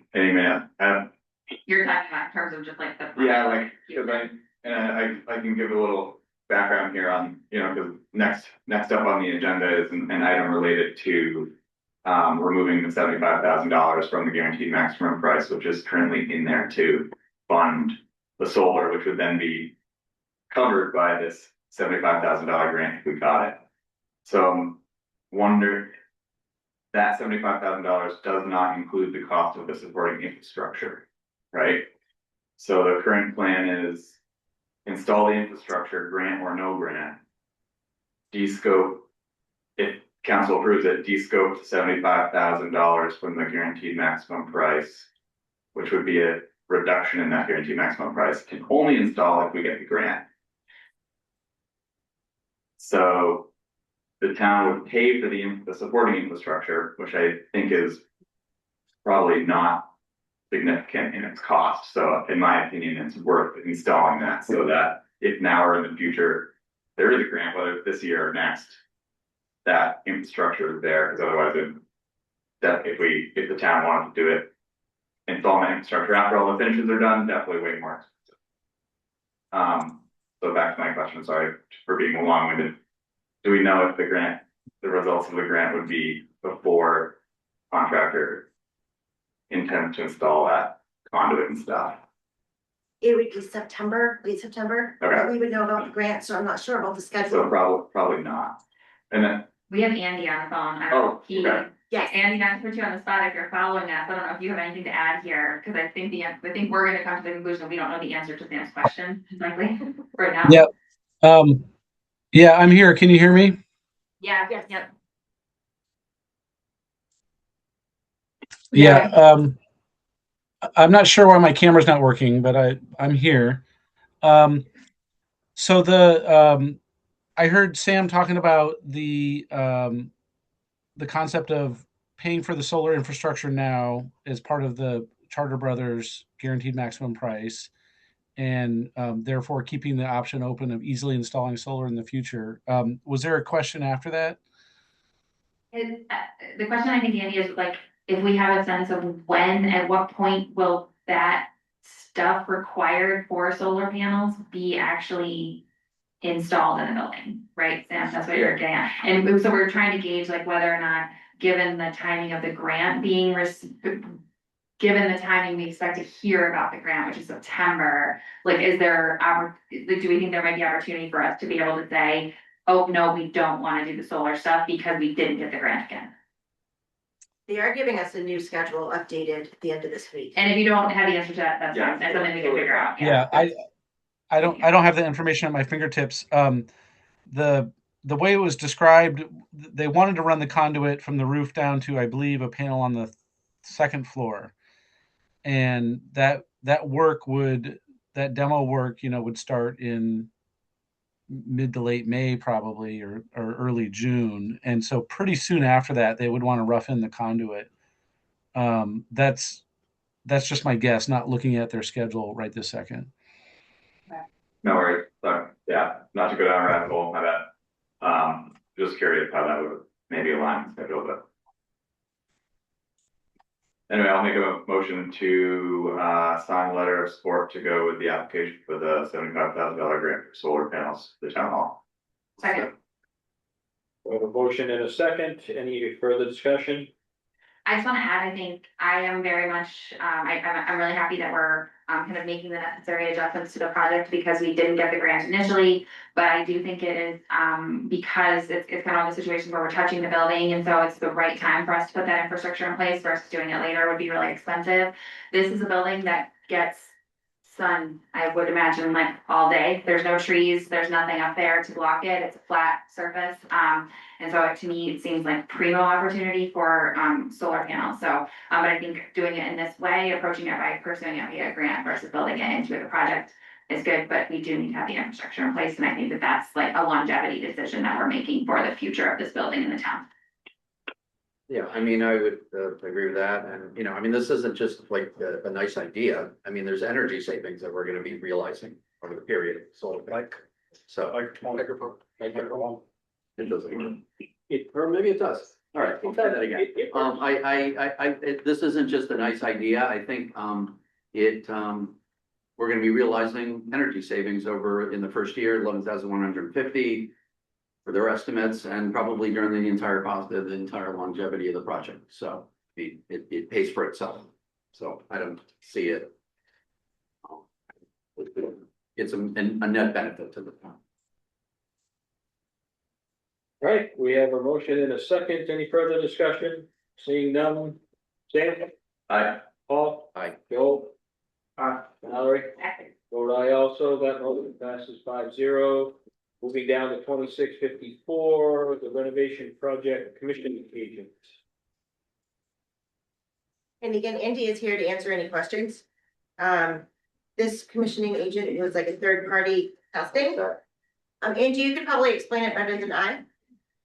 Yeah, so the commissioning agent is a professional engineer hired by the owner. Similar to the third-party testing that was hired a few weeks ago, it's an independent agent that comes in and verifies the performance of significant electrical and mechanical systems on behalf of the owner. So they go through startup and testing routines on behalf of the owner. Basically, they're another set of eyes working exclusively for the owner. So the idea is that they advocate for the owner's interest. They're not selling a particular product, or they're not under Charter Brothers or under the Oak Point Associates. And so this was originally budgeted. It's recommended by OPA's specs, and we approached two agents. One of them was the clear leader because their price was lower and they included more scope initially. After some scope refinements, they came in with a proposal that you have in front of you. And so we're making a recommendation to hire Sparhawk. That would come from the owner's contingency fund. And so we want, at the point that we received approval from taxpayers for that additional $750,000, at any point that we're dipping into that, we need council approval. And so that's what this item is, and then subsequent item. Anyone have any questions about commissioning? Just a clarifying point for me with projects like this, and Andy might be able to talk about it. When this project was discussed to start happening, were we expecting to need to hire a commissioning agent? Or was this a surprise? No, this was goes back to, I can't speak to the whole project history, but when we came on board in late January, this line item appeared in budgets that were forwarded to us by Oak Point. So it goes back to earlier iterations of the budget. I don't know exactly how far back, but I think it was anticipated the whole time. So do we have this in the existing budget for the entire project? Do we need to dip into the contingency for this? Yes and yes. So Can It's you not just say under, maybe for the group, like, if the answer is yes, then yes, like, does that then mean that, and I'm asking this question for myself too, does that mean that we're looking to approve tonight $36,000 in addition to something that's already accounted for in the budget? Or is this net new?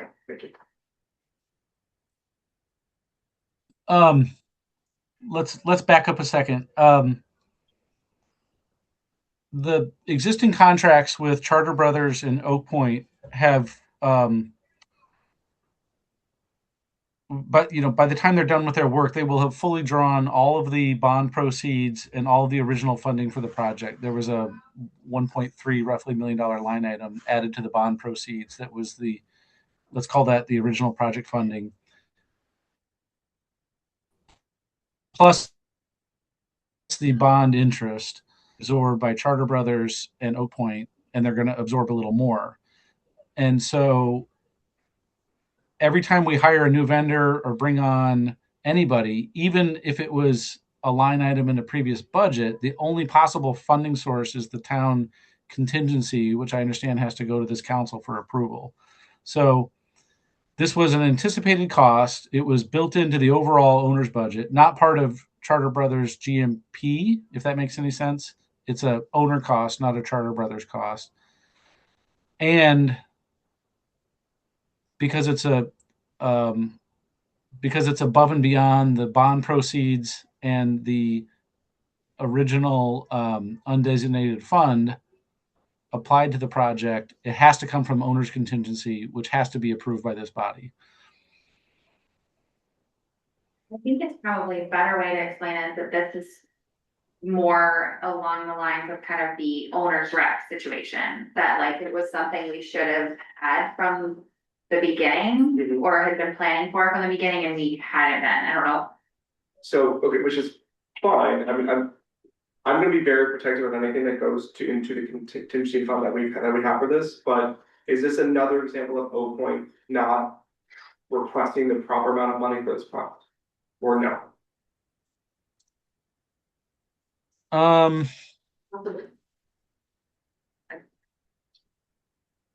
Like, not going on to call anybody out, but this is not my expertise, but seeing this breakdown of like what this person's meant to do makes sense. And if this was already quoted at the beginning of the project, why do we need to dip into a contingency fund when it's already part of the existing scope of the project to begin with? Yeah, I mean, I don't know anything about the history of the project before January 29th when Tim called me for the first time, really, but I do think you have every answer tonight at all. Yeah. I suppose it's safe to say that the budgets that supported the decision to issue the bond appeared to be too low compared to what we know now. Okay, so then, again, so then to that point, isn't it an additional 36,000 to make up what was missing? I don't know if you know more than, sorry. Well, the commissioning agent was never mentioned to us until December sometime. Of this, Last year. 2025. Yeah. So another missing item. So I feel it's another missed by Oakland, or we weren't told up front because this came to us late into play, like the hazardous materials, testing, and some of the other things. This was not, we weren't discussing the commissioning agent in August when we were talking with Charter Brothers and Oak Point. It was way after that it came in. Point of information on that, there was a presentation by Oak Point that included line items for furniture and fixtures, commissioning agent, HVAC, third-party testing and inspections, that was separate from the actual construction contract. So, in my opinion, the actual construction contract in OPA's initial, budgetary pricing that they provide as a design consultant separated the construction costs from those additional services, which did include the owner's rep. Charter Brothers contract specifically excludes those things. So if you're, in my opinion, compare that OPA budget to the contracts that have been signed to date, Charter Brothers sort of fits that construction services, construction line item, and these still remain separate from that. However, when the Charter Brothers contract was signed, it completely exhausted the original funding. So there was nothing remaining for those additional expected expenditures. So that's why they have to all come out of the contingency.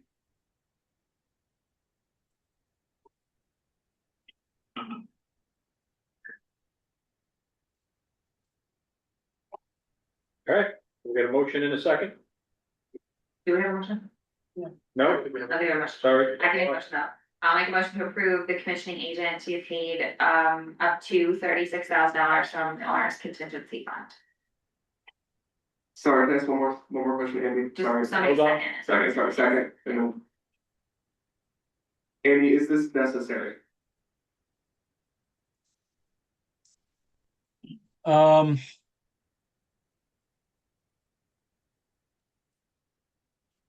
don't wanna be that guy. I can provide my professional opinion as I engineer of that. love it. So commissioning agents are a very important piece of the puzzle. You have people like Dovetail that are more project management representatives. We're lucky to have Andy, who's also a professional engineer, so his technical background, and Forrest is also very technical. I'm happy to have them as part of our project team, but commissioning agent will go in at prior to substantial completion when all the systems are installed and they've just prior to them starting up and then after them starting up, and perform all the functional tests and make sure everything is installed, properly. Is the ductwork sealed? Is the wiring terminated such that it's reading from A to B? And it's just really detailed eyes in the field to make sure that the I's are dotted and the T's are crossed, so to speak. Obviously it's an additional expense, but they are like the most detailed person that's going to look at the drawings and talk to the contractor and make sure what they have done is exactly what was in the drawing and that it works. And provide that backup documentation that it does. So in my opinion, professional opinion as an engineer, they are a valuable resource to hire. Thank you. Any more discussion? Right. I agree with all that. I was struggling to answer the question of whether they're necessary because I think necessary would be governed by the building code. If it's required by the building code, then it's necessary. Everything else is kind of optional, belt and suspenders.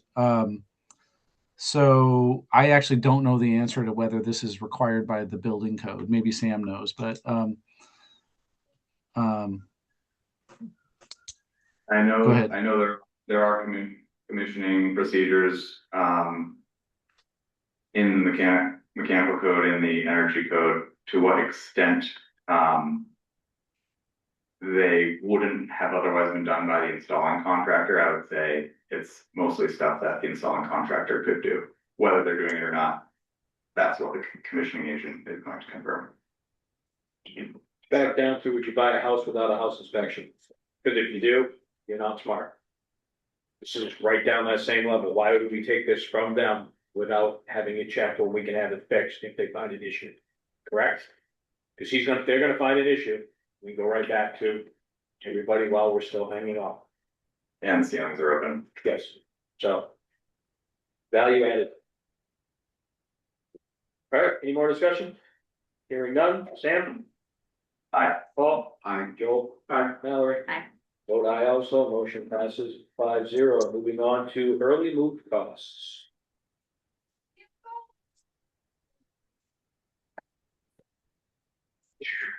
So they budgeted the line item for $40K, it's coming in lower. It'd be need to be paid from the $750 owner contingency, so they're asking the town, us again, to approve $28,000 for the early Move cost, it's expected to help Charter Brothers save 7 weeks from the previously stated March 2027 completion date. And eliminate the potential costs of weekly general condition. So, again, it's a good move. If you guys want to speak to it that are on the building committee any more than that, let me know. I mean, I think that this is a intentional move to try to kind of accelerate the timeline and move things along more quickly. And so, yes, it is an upfront cost, but we do expect this to move things along and ultimately save us some money in the long run, at least for the, based on what we know right now. Well, Well, I guess it says we budgeted this line item for 40K.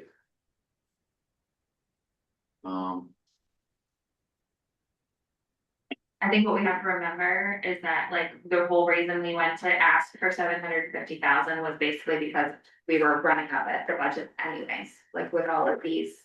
Everything is already hitting that original number anyways, so we're kind of in this place where if there are any increases, I mean, this one is coming in lower, but we are in this place where we are, until the project moves more quickly, or until the project moves along, we have some more like ideas of value engineering opportunities to bring costs down. We're in this situation where I think we have to dip into the 750 for. I mean, I guess I'm just, it said we had budgeted the line item for 40K, but we're paying 28K from our owner's contingency, so I don't. Yeah, I think this is another thing, like, I don't mean to like a back Oak Point or Duncan or whatever, who've never done it, but like. Was this not expected that this building would be out of commission? And people would need to be relocated somewhere else and put in the original budget for the building? yes. The plan originally was not this, the plan, and keep me honest, our plan was to do first floor, get it done, get people situated on the first floor, do the second floor, get the second floor done, get people situated there, then move to the third floor. This is smushing first and second floor, and now they're gonna start doing work on both floors at the same time, which wasn't the original plan. So then where did the $40,000 go? The second floor was gonna have to move out, but we're gonna move out early. And because when we move out, people aren't all moving downstairs yet because the downstairs isn't done yet, so therefore movers have to come more than once. So, and we have to store stuff from the vault. So that's causing extra expenses for storing documents and stuff and moving more than one day. I mean, I do understand the positive of like, if we could speed this up by 7 weeks, obviously that's gonna be a huge saver, but then pausing again, like. This seems like something that should have been expected for shifting and the chairs that were moving around. And how does this just not exist in the original budget? So if I may speak to this, let me try again. So when you buy out a project, for example, you have mechanical, electrical, plumbing, and there's general conditions and all these line items that you have to, you create budget, right? And OPA did that, and when they did that, they put $40,000 as the budget for this expense. Now, let's say line A was construction. Lines A through Z summed up to 7.351 million, right? And that's the number that the council went to the town to get approved. So line A of that A to Z was construction, line B was design. Those two contracts together that ended up being signed, just those two, was more than 7.351 million. Which left C through Z unfunded. Can I just pause here a minute? So at the beginning of this project, we already overcommitted. Correct.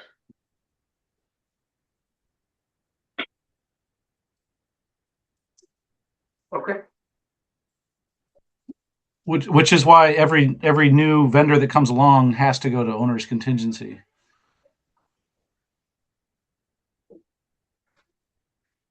And I will just also say, I'm not disagreeing with any of that, but we also acknowledge that we have this problem with what we received from Oak Point, that it was not comprehensive and inclusive of everything. And so, as we'll speak about this more, we have separate action that we are taking to address that situation with Oak Point, which I think is is I think a piece of this story is that we did get a number from Oak Point that ended up, was missing some things, was a little bit understated, and so then that has put us in a situation where the entire project is, despite the best of intentions, is above and beyond what we had thought, because Oak Point missed some stuff and market changes, et cetera. Oh, no, which is fair, and I know that this also came up when we had to make a contingency because Oak Point didn't even mention at the beginning that you should have this in the budget, so that's here we are. Sam, just a quick question for you, and I'm sorry to derail you more. Can you just go quickly, because you said something very interesting. We voted on what amount? It was 6 million, November of 24. To take a $6 million bond. And then allocate 1.351 million from undesignated fund for the project, totaling 7.351. Okay. And then what is that the full quote that we got from Oak Point Ducktail to begin the project over there? There was a presentation that was given to the council at that time that I believe totaled that amount. Okay. And that's where it came from. From Oak Point, yeah. Yeah. Okay. And That was like August of last year. and they neglected to. Or we just. No, these items are in here, so when it's written, budgeted was 40,000 or budgeted was, I think the commission was 38. That's where those numbers are coming from. Okay. But the reason they have to come from the contingency is because there's no more budget left, or there's no more funding left in the original 7.351. Because we didn't have this, okay, got it. Because of the cost increases on charters.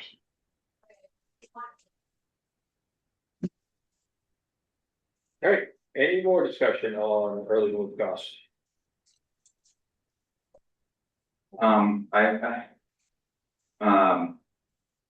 Has there, maybe this is a question for Andy, has there been any discussion with Charter Brothers related to ironing out, any type of assurance that there won't be a delay claim, sort of in the town essentially taking on this early move? No, Charter Brothers has not brought up any concept of like a delay claim or seeking any contract adjustment to the finish dates or seeking any extra money for going beyond the contract finish date of December 31st. And we also have not brought it up in terms of like a claim or anything. Of course, we talk about the schedule every week, but all the conversations have been, how do we do the project most efficiently? Does that answer your question? Yeah, sort of. I guess I'm thinking like if the council decides to incur these costs that are expected, and I know we've had these discussions before related to the town. Okay, the town is trying to advance the schedule, essentially in a good faith effort to get it back on track, despite an opinion that the delay isn't that of the owner, if that makes sense. So right, but open the good faith effort on behalf of the town, such that we're working together here. So when we get to the end of this, if there are 4 weeks delayed, we're not going to have a delay claim because we're working together, so to speak.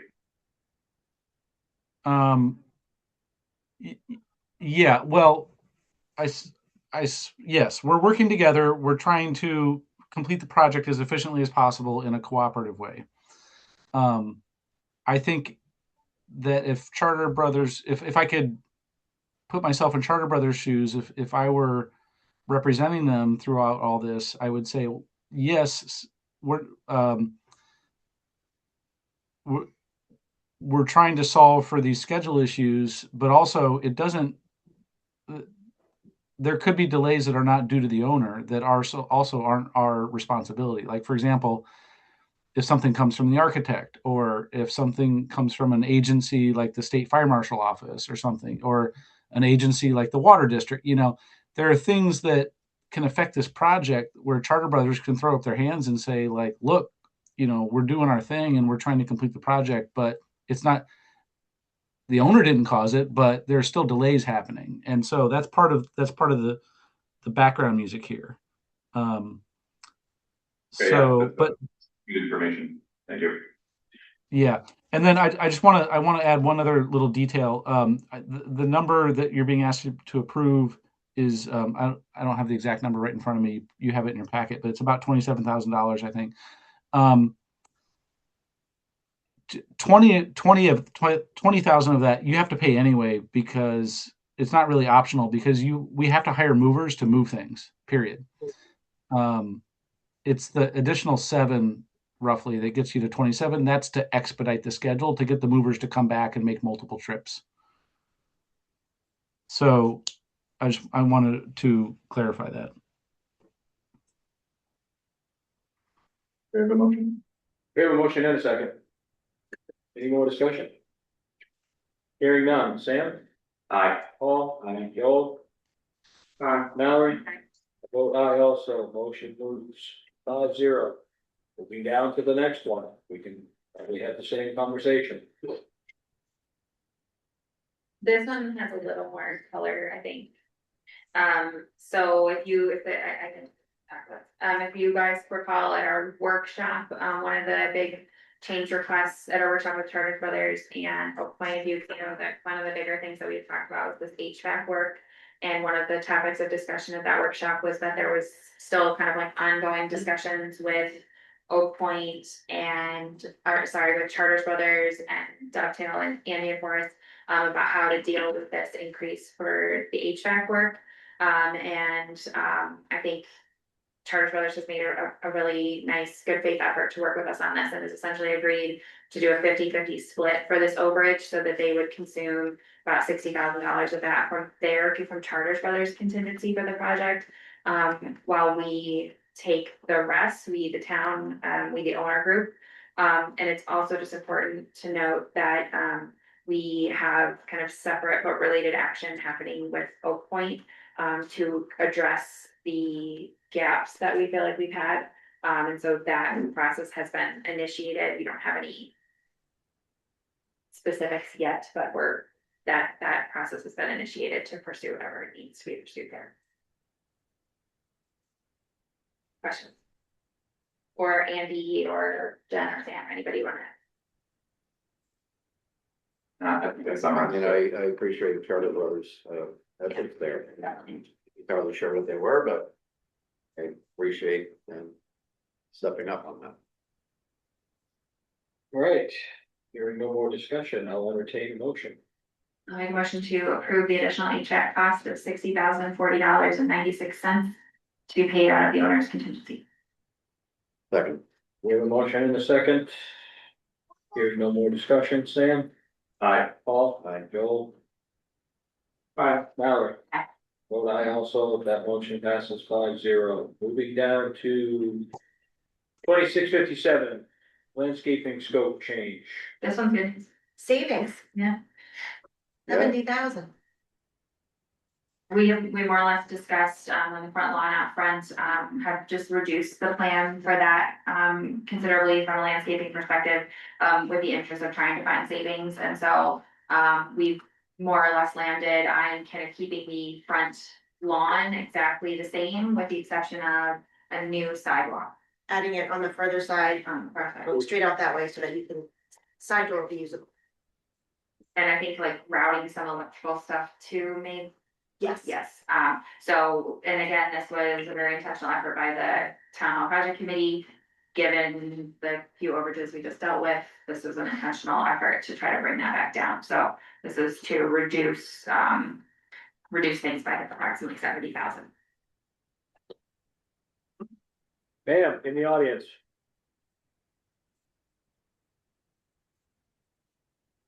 Melissa Costello, Boyd's Corner Road. first and foremost, I think this was an excellent decision, not only from a financial standpoint.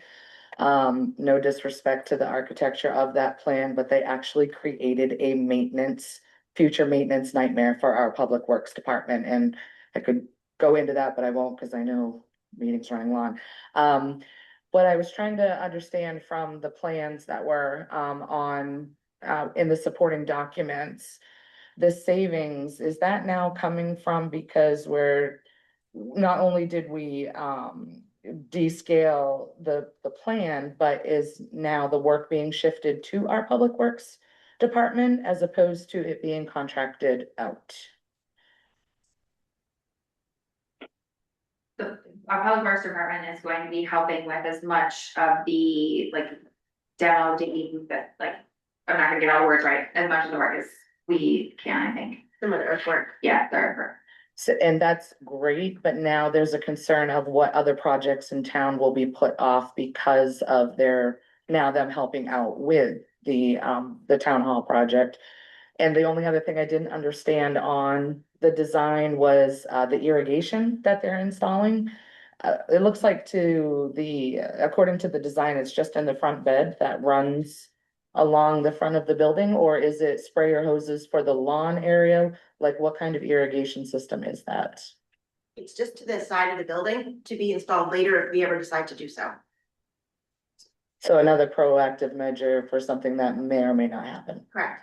Gotcha. Okay, thank you. There's an existing backflow for irrigation in the scope. Yeah. And, a couple meetings ago, I made the suggestion that we at least put, 2 copper lines or post bibs over there so that, Faucets. yeah. Yeah, got So it. in No, the that's future, great. in the future, we're not going back inside and running from the water run over. Yeah, no, and that's because I was like, why are we doing ground irrigation in the front garden bed where none of the plants really need everyday watering, you know what I mean? That with the existing landscapes that was there, so I thought we could save a little bit more money and get rid of the irrigation system, but that makes sense. The faucet installation makes sense, so thank you.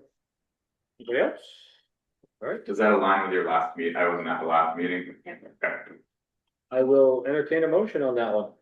I'll make a motion to approve the landscaping scope changes to the town hall project with a roughly $70,000 credit to the overall GMP. I'll second it. We have a motion and a second. Seeing no further conversation. I have one more clarifying question. So that, to Melissa's point, I know originally DPW had earthwork. Hardscapes were under Charter Brothers contract, so is the concrete path still in their contract with this deduct amount? Andy, any chance you can help us with that one? The question was, if we remove the landscaping scope, will we get a deduct change order from Charter Brothers that will reduce the GMP?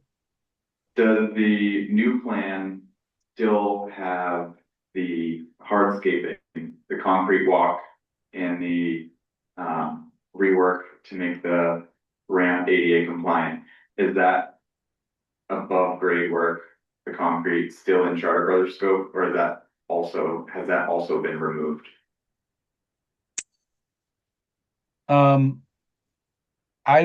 I'll have to check with Forrest on that one because he's taking the lead on this one, and I don't know the answer to that. Okay. I'm not sure too, which one. I think Jay plans on fixing the ADA compliance piece of it. That's just a small little piece by the road. I don't know about the rest of the sidewalk. All right, we have a motion and a second. Any other questions? Hearing none. Sam? Aye. Paul? Aye. Joel? Vote aye also. That motion passes 5-0. Moving down to change order for hazmats. I actually have a question on this one. I think like the charge cost, sorry, is like this similar story as to why the 25,000 is now we're being asked to tap into the owner's contingency, but what questions do you have follow up? What it is?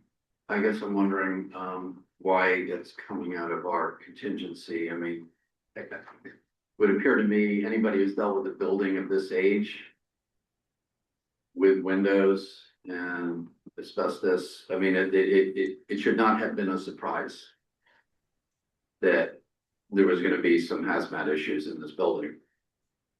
I'm not sure why that wasn't identified, like right off the bat.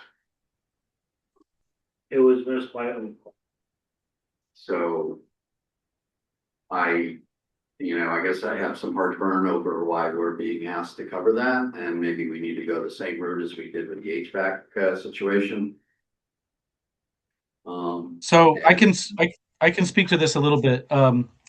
The budgets did have, so Charter Brothers did have an allowance for hazmat abatement. There has been more abatement than anticipated. So, it's safe to say that they did think of it, they put a number on it, the number has proved to be inadequate. They have something like 12 or 14 allowances to cover all sorts of things that were unknown at the beginning of the project that they made a educated guess on it when they did their GMP. Hazmat abatement was one of them. Winter conditions is one of them. Dealing with temporary heat, etc. There were other allowances to deal with just things that they knew were unknown at the time. Charter Brothers actually suggested to us, because some allowances are coming in high and some are coming in low as they go through this, why don't we just use all of our allowances as one big pool, and we'll absorb this hazmat in the pool, and some of the other allowances seem to be coming in low, and by the end of the project, let's hope it all works out. That's one way to approach this, in which case this particular cost would not hit the owner contingency right now. However, that caught Forsyth, and he brought it to my attention, and then we brought it to the town subcommittee's attention, because if you view all of Charter Brothers' allowances as one big pool, then you're kind of hoping to get lucky through this process that the average of all the allowances works out to what they planned. However, there's a danger that as we go through the project, if we are unlucky more than we're lucky, that we could get zapped with unanticipated costs right at the worst time of the project, right at the end, when we think, we've made other decisions and we think we're near the end.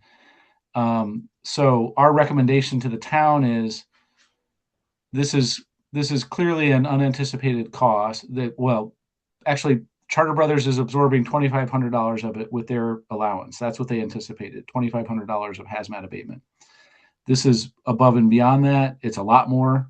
So you could argue that their allowance was woefully inadequate. That's a discussion for another day. But we're recommending that the council approve this as a change order now, so that we know that it's absorbed and it's taken care of, and that the contingency has dealt with it. And at least for the question of the hazmat on these windows, we can know that it's case closed and over with. And we're in a better position as we approach the end of the project, not hoping to get lucky on the other allowances. Because Andy, at the end of the day, if at the end of the project, let's say some of those allowances weren't used, like at the end of the day, if those allowances aren't used, let's say in the amount of 25,000, then we could, use the 25,000 at the end of the project from the allowance budget versus from the owner's contingency. So it's like an accounting game at the end of the project, where depending on how things shake out, we may not actually be truly dipping in this much into the 750,000. Again, that's totally right. Yeah, if I understand your point, it's possible that we do get lucky with the allowances, and at the end of the project, Charter Brothers will just credit us back the allowances that aren't used. But it seems like to Forrest and me that it's an uncomfortable position to rely on that, and try to get through the rest of the project relying on that, because we could get to the end of the project, and if things are unlucky, we may feel like we've made other decisions with the owner's contingency. to cover other things, and we just don't want to get in a position where we're kind of accidentally or inadvertently at the end of the owner's contingency without realizing it. Thank you. I wanna, if I can make a comment broadly about each of these 6 items on tonight's agenda, I just sort of summed them up. There is $147,152.96 of additional costs. And then the 2 items that are deducts total $149,800. I think that's, 3,000 for the good. yeah, so just in terms of thinking from overall project impact on all these decisions together tonight, it's $3,000. And I know we're losing stuff. We are losing the landscaping. But we're $3,000 to the good. But Yeah, But with that, with the different budget lines, the agendas might be for, again, for you. We're dipping into taxpayer money right now with the contingency fund to pay the $147,152. At the end of the project, hopefully, the money that's been saved was that budgeted from taxpayer money that people voted on or from a grant? Taxpayer dollars So essentially they're both equal. in the bond, yes. Okay. So, well, just to go back to this one again, I mean, I guess my question in the end is, I mean, are we in a situation where this was a miss by Oak Point and do we want to reserve the option like we did for the HVAC situation of, you know, how do we want to deal with it? I mean, are we gonna make a claim later or do we just sort of write it off or? Andy did mention to us in the last meeting that we may find more things as the project goes on.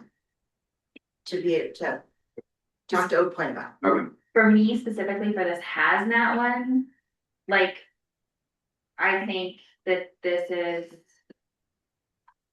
part of the risk we took with taking on this building. And yes, we have to dip into owner's contingency because of other things that are not hazmat related, but at the end of the day, we decided to renovate a really old building and we knew that like that was going to maybe unearth some things. And we have in the process to budget this out, educated guesses were made for the hazmat materials, not by anyone here in this room, but by Oak Point. So this one to me, I think is like one that we kind of just need to, in my opinion, that I think we need to accept because we decided to renovate a really old building. I don't think that this one falls into the same category as like the HVAC one, at least for me, as far as, but it does impact us differently because of the HVAC stuff, because everything is so over. But like I said, we do have things underway to address this with Oak Point. Does anybody have the total that Oak Point, because I don't off the top of my head, that Oak Point put in there for hazmat remediation? Is it not the 2,500 that's in here? I hope it's a lot more than that. That's what, I that heard was, you say, I think it's just. that was my call, was like, our 20. Yeah, so Charter Brothers has an allowance of $2,500 for hazmat abatement. And I think Oak Point is 0. Which surprised me because they do UNH. They knew this building and I could have told you it was gonna be well north of anywhere $2,500. That's a residential house around you with. Oak Point. So, okay, Oak Point didn't put it in their budget at all. Okay, no, I was just curious because that. Understanding Mallory Point, that is a huge miss for anybody that does this for a living. I'm sorry, but that is inexcusable. I'm done now. so kind of a rock and a hard point at this point, like they kind of trapped us into it. In my humble opinion, and then doing the math and everything, ideally, everything balances out with what we saved, but right now, based on everything we did today, we've almost spent 20% of the $750,000 that we budgeted. Even because that savings is not gonna come back till later, correct? Right, So we have to if treat they it. don't use all their allowances. Yes, Yeah. so we have to treat it as we've used 19.6%. Because then another positive that we saw is if we're gonna be 7 weeks ahead of schedule, we save 18,000 a week. Cool. That's not a guarantee, that's an estimate. Now my big question is, what's gonna come up in the next 2 weeks that Oak Point is missing? You don't know till you don't know. Is there a way that we can know? No, Joel, not till you open a wall, build in something. your percentage calculation of the 750, you'll have to add 100,000 for dovetail, and then 8,000 for third party testing. So about just everything from today. But everything from today is only $3,000 net. Well, we are getting that money back, but everything that we've saved for the landscaping, we're not able to use. We have to dip into taxpayer contingency funds today to pay this money, correct? Correct me if I'm wrong. The intention is if the deduct ones are approved, it will be a deduct change order to Charter Brothers Guaranteed Maximum Price. So that money will become uncommitted Okay, so then we can just move it to a different bucket then. So to the extent possible because it's over committed right now. Okay, So it would be part of that. okay. But that's not including the two things you just brought up as well. Those were approved prior, which I was mentioning, Okay. From the 750 or 7 from 7? from the 750. For dovetail. All right, anything else on hazmat? I'll entertain a motion. I'll make a motion to approve the hazmat cost of $23,112 from the owner's contingency fund. Second. We have a motion and a second. Further discussion, I don't see any. Sam? Aye. Paul? Aye. Joe? Aye. Valerie? And I also, moving to the next one, this one appears to be easy. It is solar panel and elevator savings Yay. due to allocation changes. So basically, we had, kind of planned $75,000, so we were gonna get the grant that we did get, we're now gonna, like, we're proposing here to readjust the GFP to not include that $75,000. And then additionally, changes to the elevator, similar story. So these would be reductions to the overall GFP from Charter Brothers. What were the changes to the elevator? And So- you might be able to speak to that. I think it was the savings on something, or something. That's right, there's a new code requirement for, I think it was visual communication, Yeah. but Maine has not adopted that code yet. I just wanna make sure we weren't cutting anything from an elevator because repairing old elevators doesn't work. We rescue people from them daily. All right, any other discussion on this? If not, I'll entertain a motion to save $79,800. I'll make a motion to accept the credits for the solar panels and elevator savings, virtual savings of $79,800 to be taken off the guaranteed maximum price. Second. And a motion in a second. We will go to vote. Sam? Aye. Paul? Aye. Joel?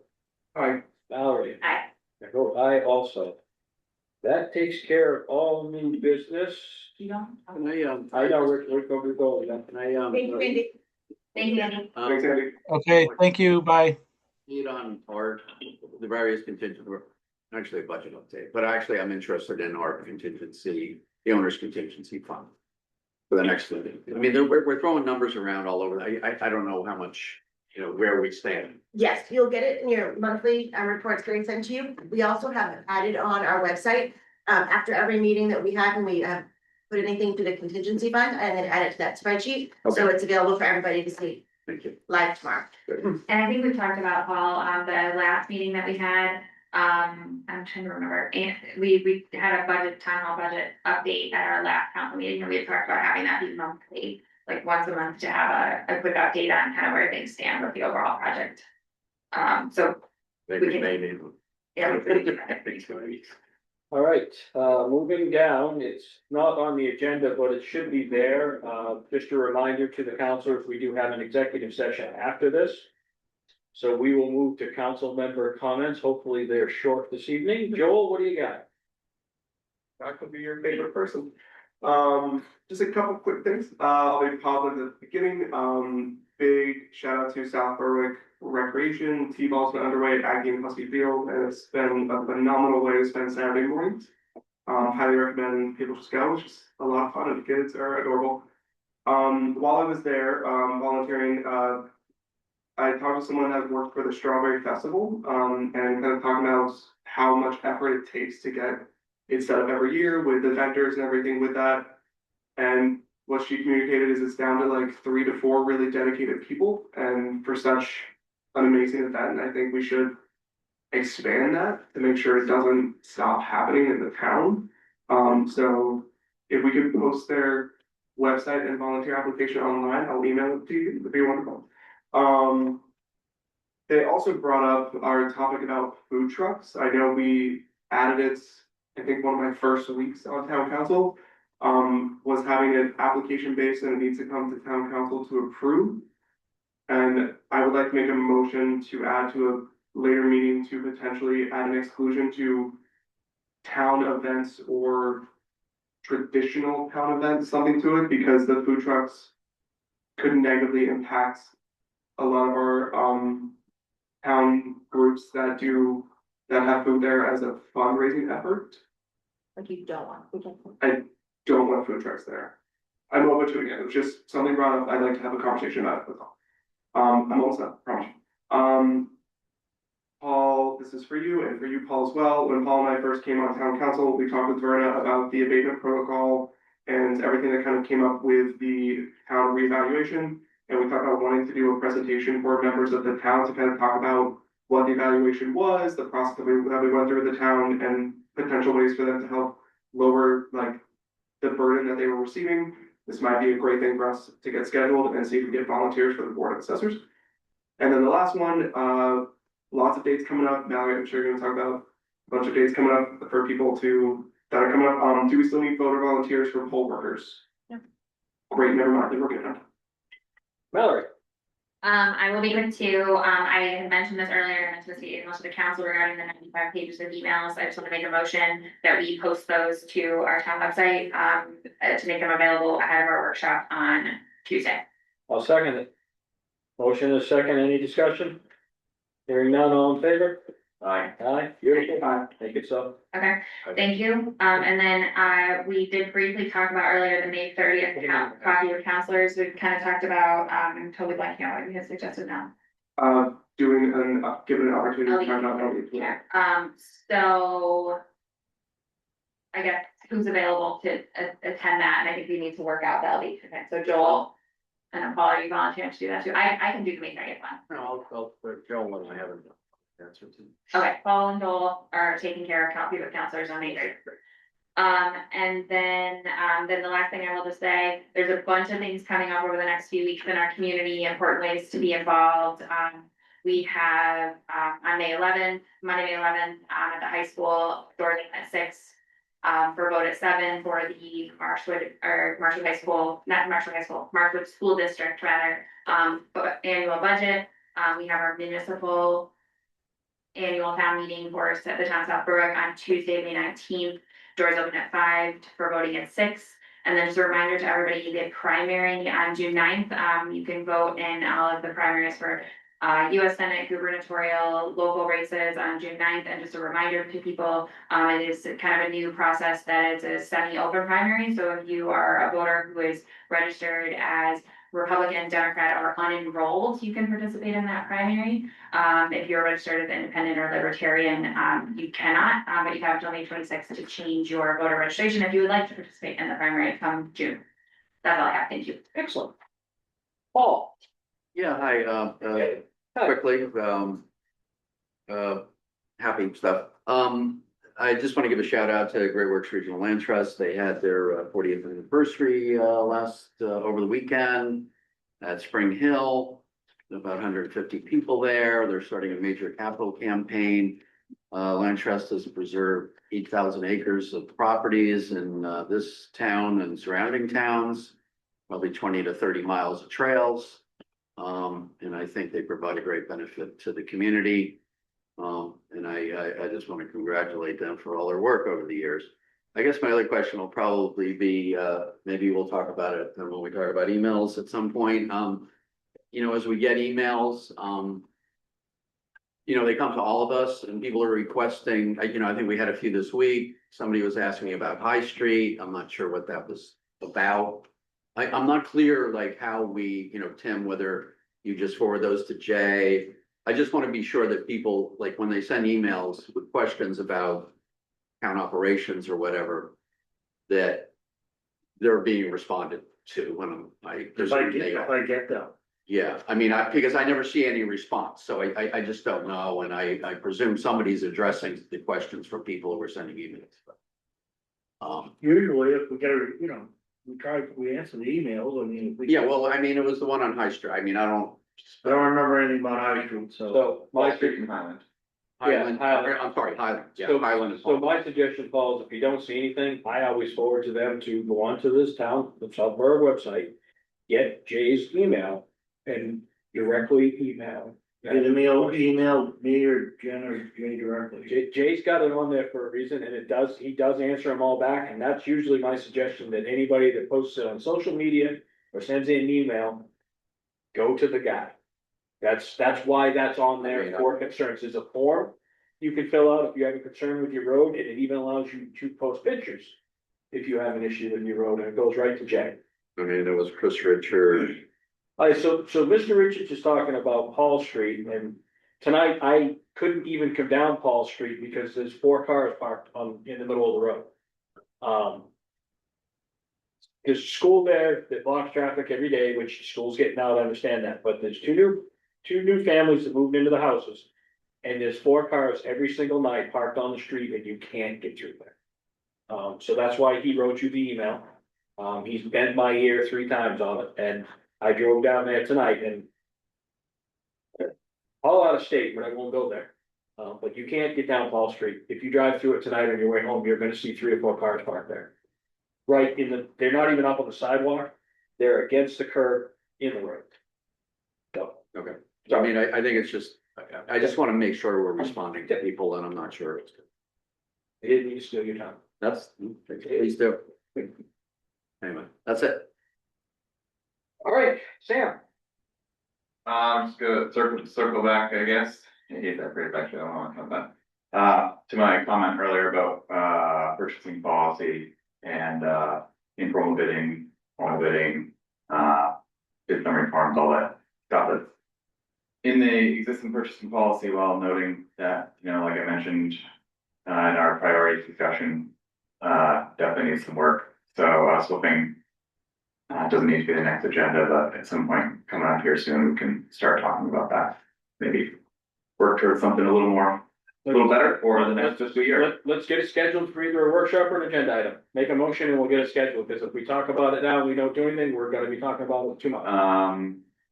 Put it at the end of June. Yeah. To 23rd, move to add an agenda item to the June 23rd regular town council meeting to discuss purchasing policy and potential revisions. Second. Motion and a second. Any conversation? Hearing none, all in favor? Sam?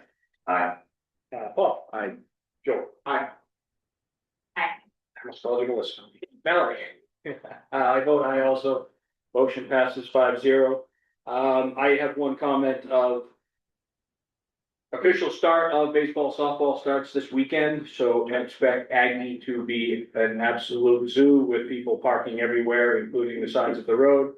I know SPD will be down there telling people to move and possibly ticketing. They will all be warned, but just be careful. Lots of little ones out there. Kids running between cars and stuff, so just be careful driving through Aggie and pay attention. Other than that, I will make a motion that we go into executive session 1 MSRA 4056A personnel. Second. We have a motion and a second. All in favor? Aye. Aye, excellent. Everybody leave your electronic devices here and we shall move to the, please sign Jen's stuff first.